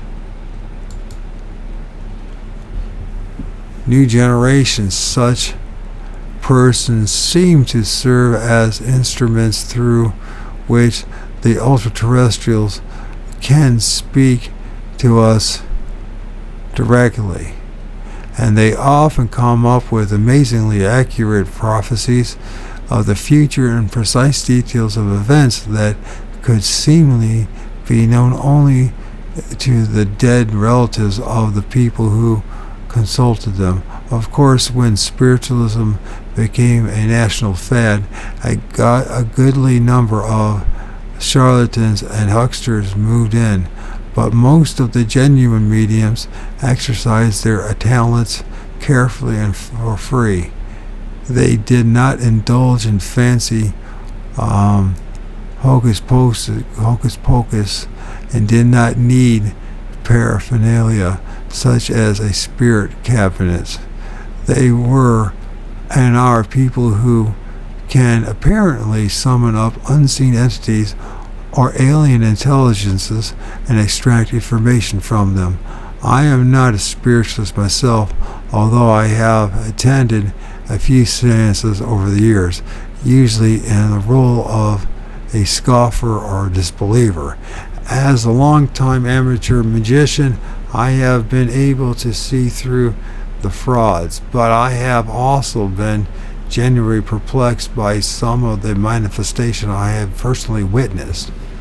Essentially, a trance medium lapses into an unconscious state, and while in this condition, his or her body is taken over by some outside influence. This influence is usually a self-styled Indian guide from the other side. Many mediums have been simple, uneducated people, but when in a trance state, they have been able to talk foreign languages fluently. Scientists and clergymen have put countless mediums through severe tests over the years. At one group of seances, in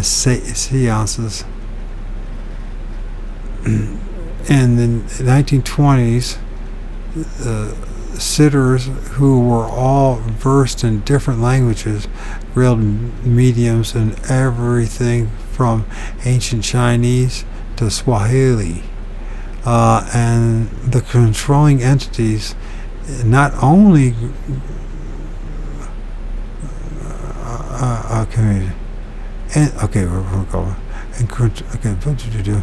and the controlling entities not only conversed in those languages, but corrected the sitter's grammar. The daughter of Judge Edmonds, president of the Senate in 1850s, gave incredible performances while in a trance, speaking fluently in Greek, Spanish, Polish, Latin, Portuguese, Hungarian, and several Indian languages. Since the sitters and the mediums assume that they are dealing with residents of heaven, they ask mostly spiritual questions.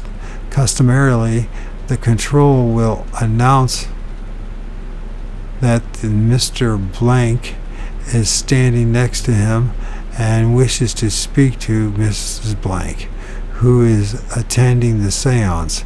Mrs. Blank excitedly begins to question her dead husband. Mr. Blank, how is life on the other side? Just fine. The control replies, a little bored. Everyone lives in vine-covered cottages, and all is sweetness and light. Where did Mr. Blank hide his vulnerable gold watch before he died? is wrapped in an old sock and buried under some papers in the bottom drawer of the old roll-top desk. The control answered. Sure enough, when Mrs. Blank gets home, she finds the watch exactly where the medium alter's ego said it would be. Try to convince Mrs. Blank that she didn't talk with her dead husband. In many cases, the medium even begins to talk in a voice that sounds exactly like the dead Mr. Blank, using his pet expressions, and even refers to things known only to Mrs. Blank, indulges in their private jokes, and so on. Occasionally, a deceased celebrity will break through.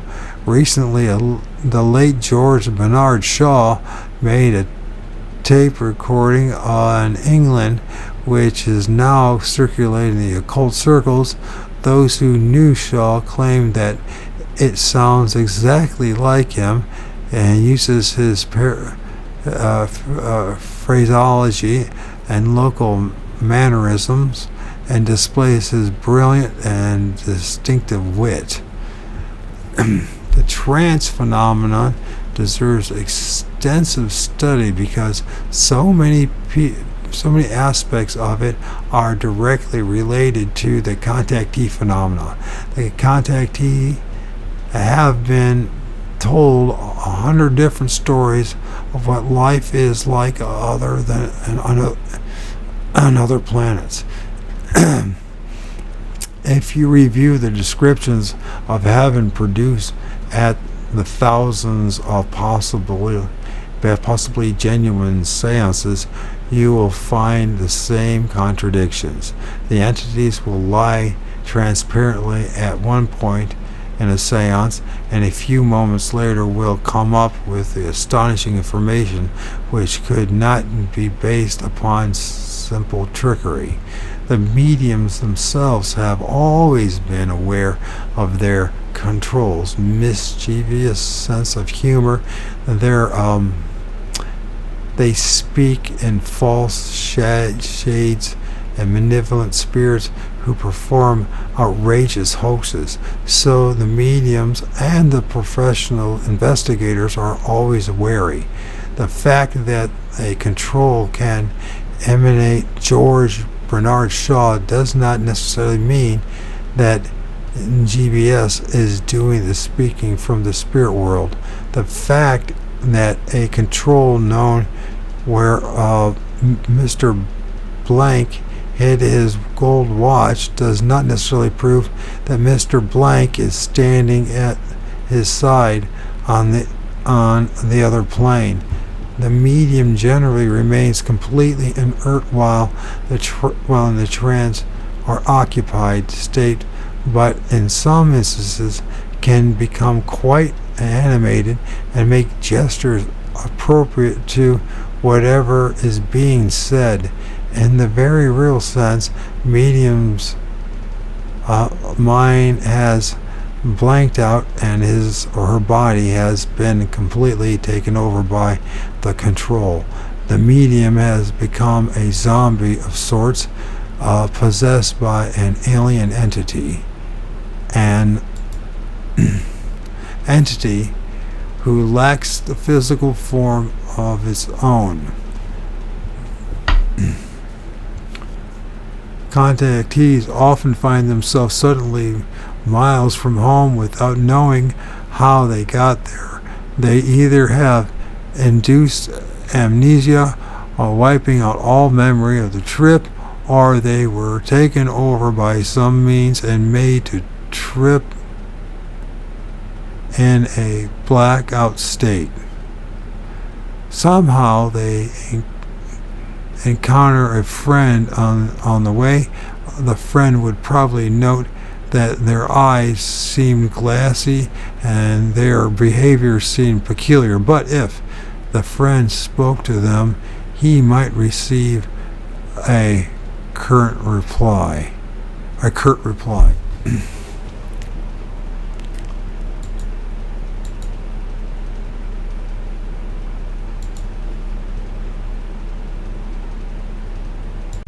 contactees find themselves suddenly miles from home without knowing how they got there. They either have induced amnesia or wiping out of all memory of the trip, or they were taken over by some means and made the trip in a blackout state. Some say they encounter a friend on the way. A friend would probably note that their eyes seemed glassy and their behavior seemed peculiar, but if the friend spoke to them, he might receive a curt reply. And I read that already. In the language of the silent contactee, this process is called being used. A used person can suddenly lose a day or a week out of his life. I have known silent contactees to disappear from their homes for long periods of time, and when they returned, they had little or no recollection of where they had been. One girl sent me a postcard from the Bahama Islands, which surprised me because I know she was very poor. When she returned, she told me that she had only one memory of the trip. She said that she remembered getting off a jet on an airport.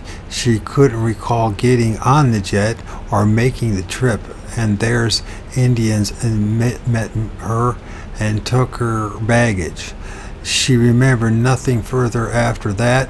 The next thing she knew, she was back home again. It seems likely the same methods are applied in both mediums and contactees.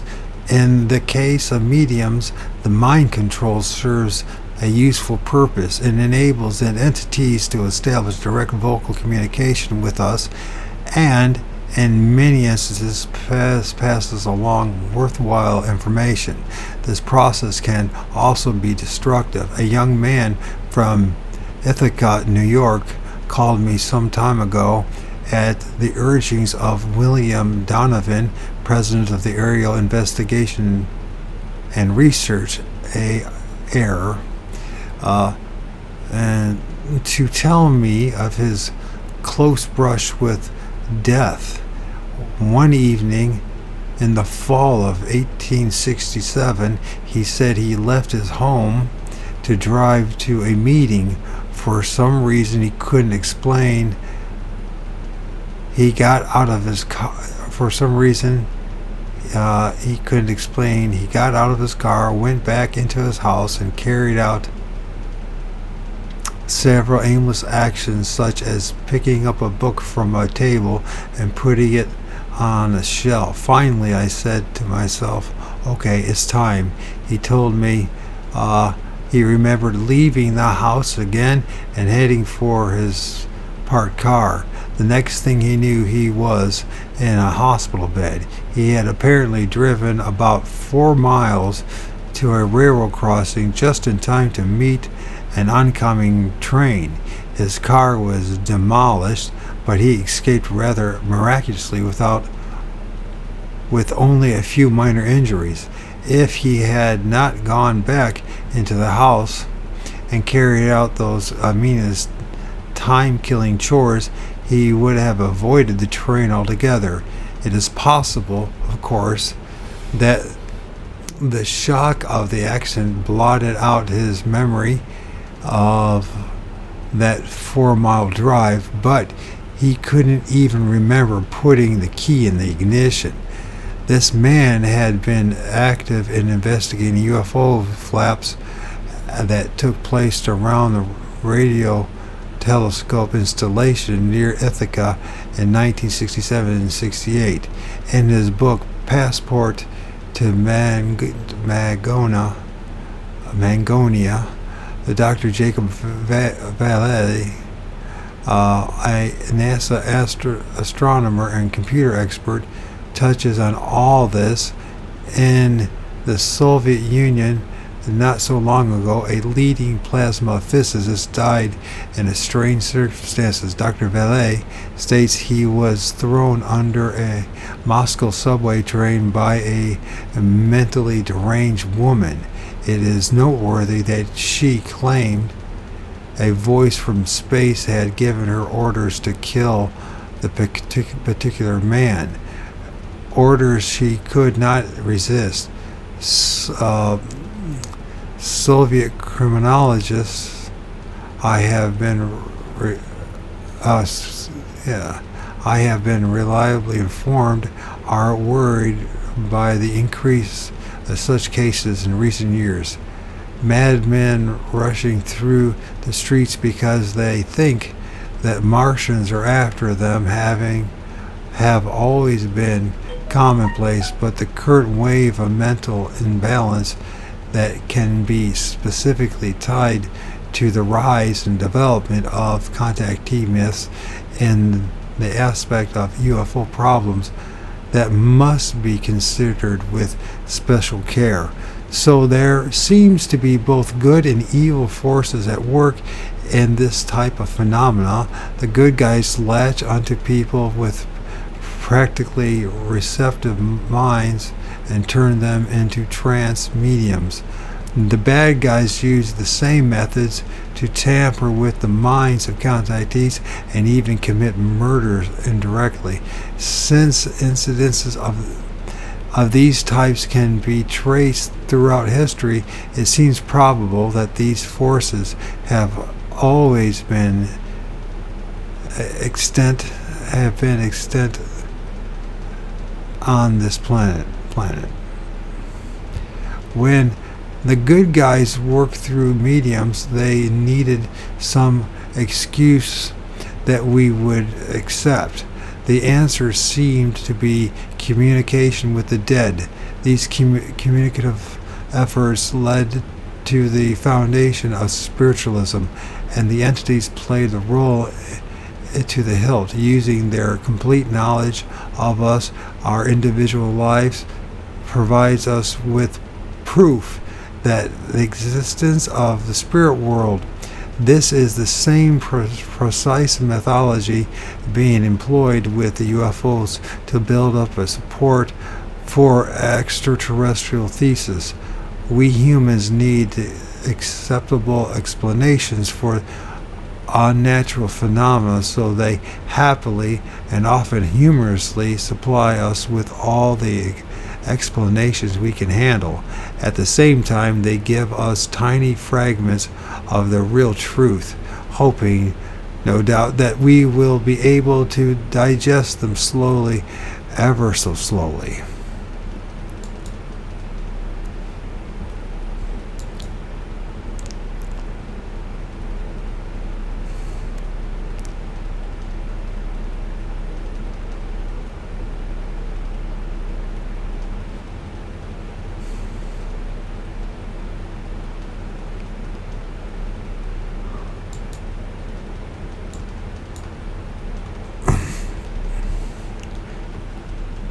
Oh, this is a long chapter.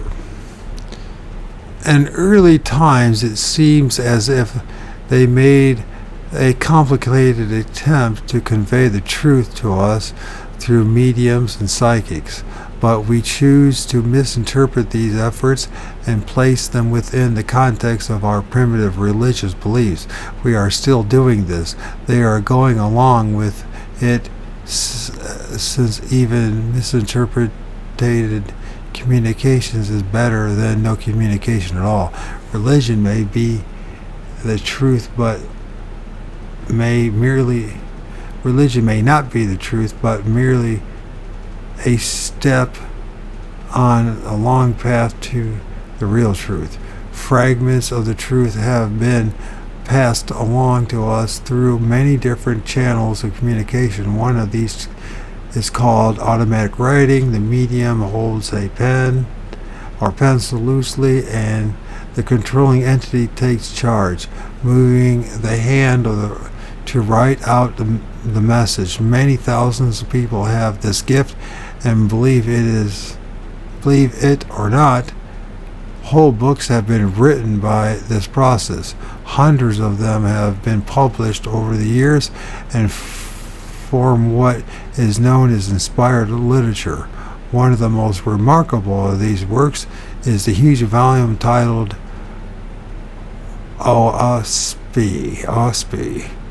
It was written by a New York dentist named Dr. John Newborough in 1880. He was, so the story goes, awakened one morning by a hand on his shoulder and a bodiless voice. He found his room lit up with pillars of soft light so pleasing to his eyes it was indescribable. His mysterious visitors ordered him to purchase one of the newly invented typewriters and to spend an hour each morning sitting with his fingers on the keys. He didn't know how to type, but he turned out a voluminous,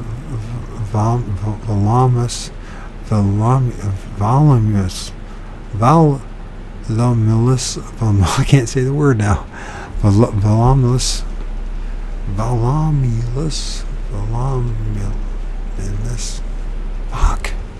turned out voluminous manuscript at the rate of about 1,200 words an hour. When it was completed, it was an intricate history of the human race, filled with amazing information about our solar system, such as the Van Allen radiation belt, which has only been recently confirmed by our space program. Much of the historical information in OSV checks out. A complex language, a mixture of ancient tongues and even Algonquin Indian, is defined and utilized in the text. To research such a book and compile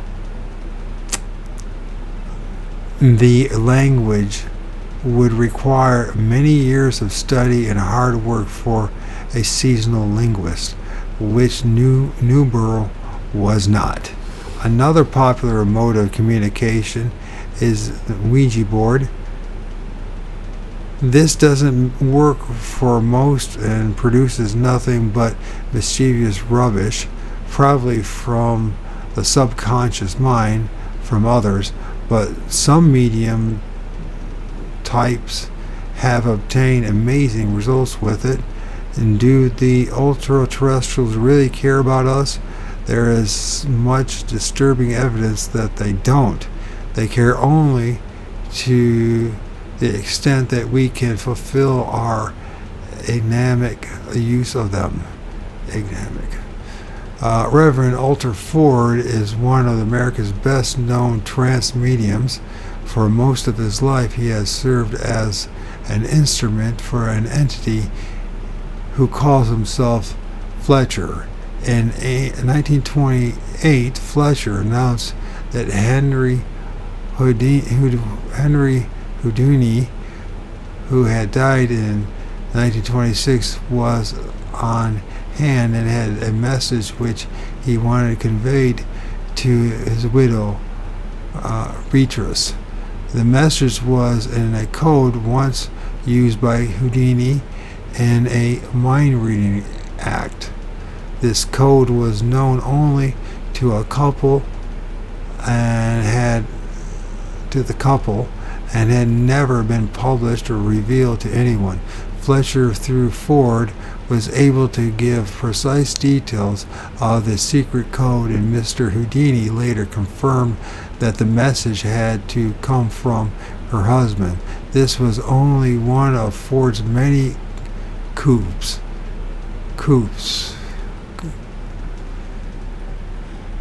Ouch, my back hurts so bad. In the fall of 1967, Ford went into a trance on Canadian television and produced a message for Bishop James Pike from his deceased son, Bishop Pike, who was present at this television seance. Avowed that the message seemed authentic and seemed to come from a familiar personality of his son. This well-published seance launched a major revival in spiritualism in the United States. Reverend Ford travels in high circles but has never made any material gain from his peculiar gift. He gives freely his time and Fletcher's advice from the other side at seances all over the country. Mrs. Ruth Montgomery, the well-known author and Washington reporter, tells of the time that Reverend Ford visited her in Washington and lapsed into a trance so she could ask Fletcher some advice on her behalf. Reverend Ford was then in the process of moving and wanted to know what he should do with some of his things. Fletcher seemed totally disinterested in Ford's problems. Mrs. Montgomery reported, and when she asked if Ford should visit the clinic for a checkup, Fletcher snapped, "He better do something. If he doesn't, I can't work through him much longer."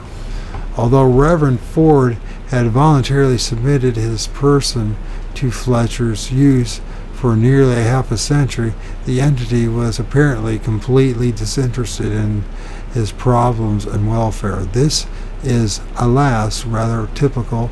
Even most helpful entities seem more dedicated to the job of communicating than any kind of involvement with those to whom or through whom they are communicating. The bizarre history of psychic phenomena is filled with Fletchers. Mrs. Montgomery incidentally indulges in automatic writing herself and has received constant messages for the past few years, many of which have been valid prophecies and stern advice meant to govern her future actions. Psychic hoaxes. There have been innumerable psychic hoaxes for the past 150 years, and many of these parallel the UFO hoaxes. In 1855, the Fox sisters confessed that their spirit rappings were a hoax. They said they produced, like I said earlier, about an hour and a half ago, I thought they were a hoax. They said that they produced the sounds by snapping their toes.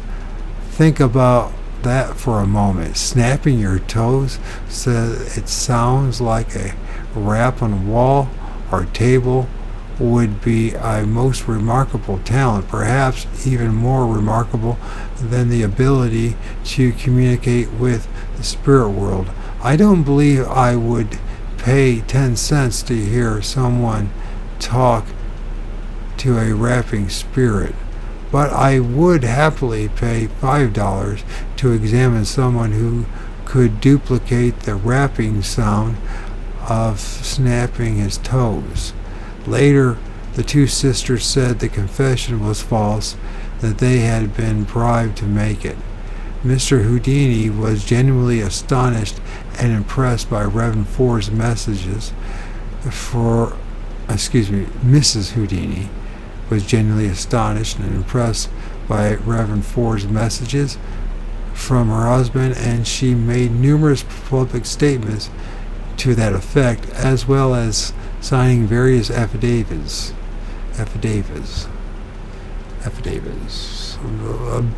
But later in the 1930s, she chose to deny all for a time. Then shortly before her death, she reversed her denials. In ufology, we have to contend with teenagers, hot air balloons, and the psychic phenomena. We have to worry about youngsters firing rocks at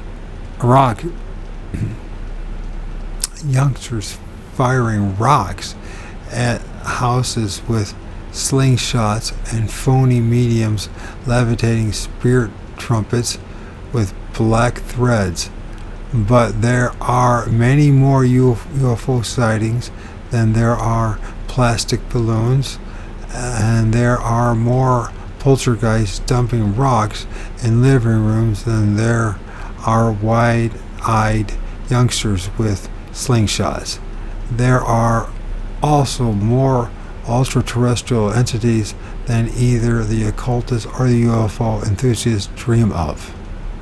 That's the end of chapter 12. I did it. Wow. I've got about 50 some more pages, 3 more chapters, and my back hurts like hell. It burns.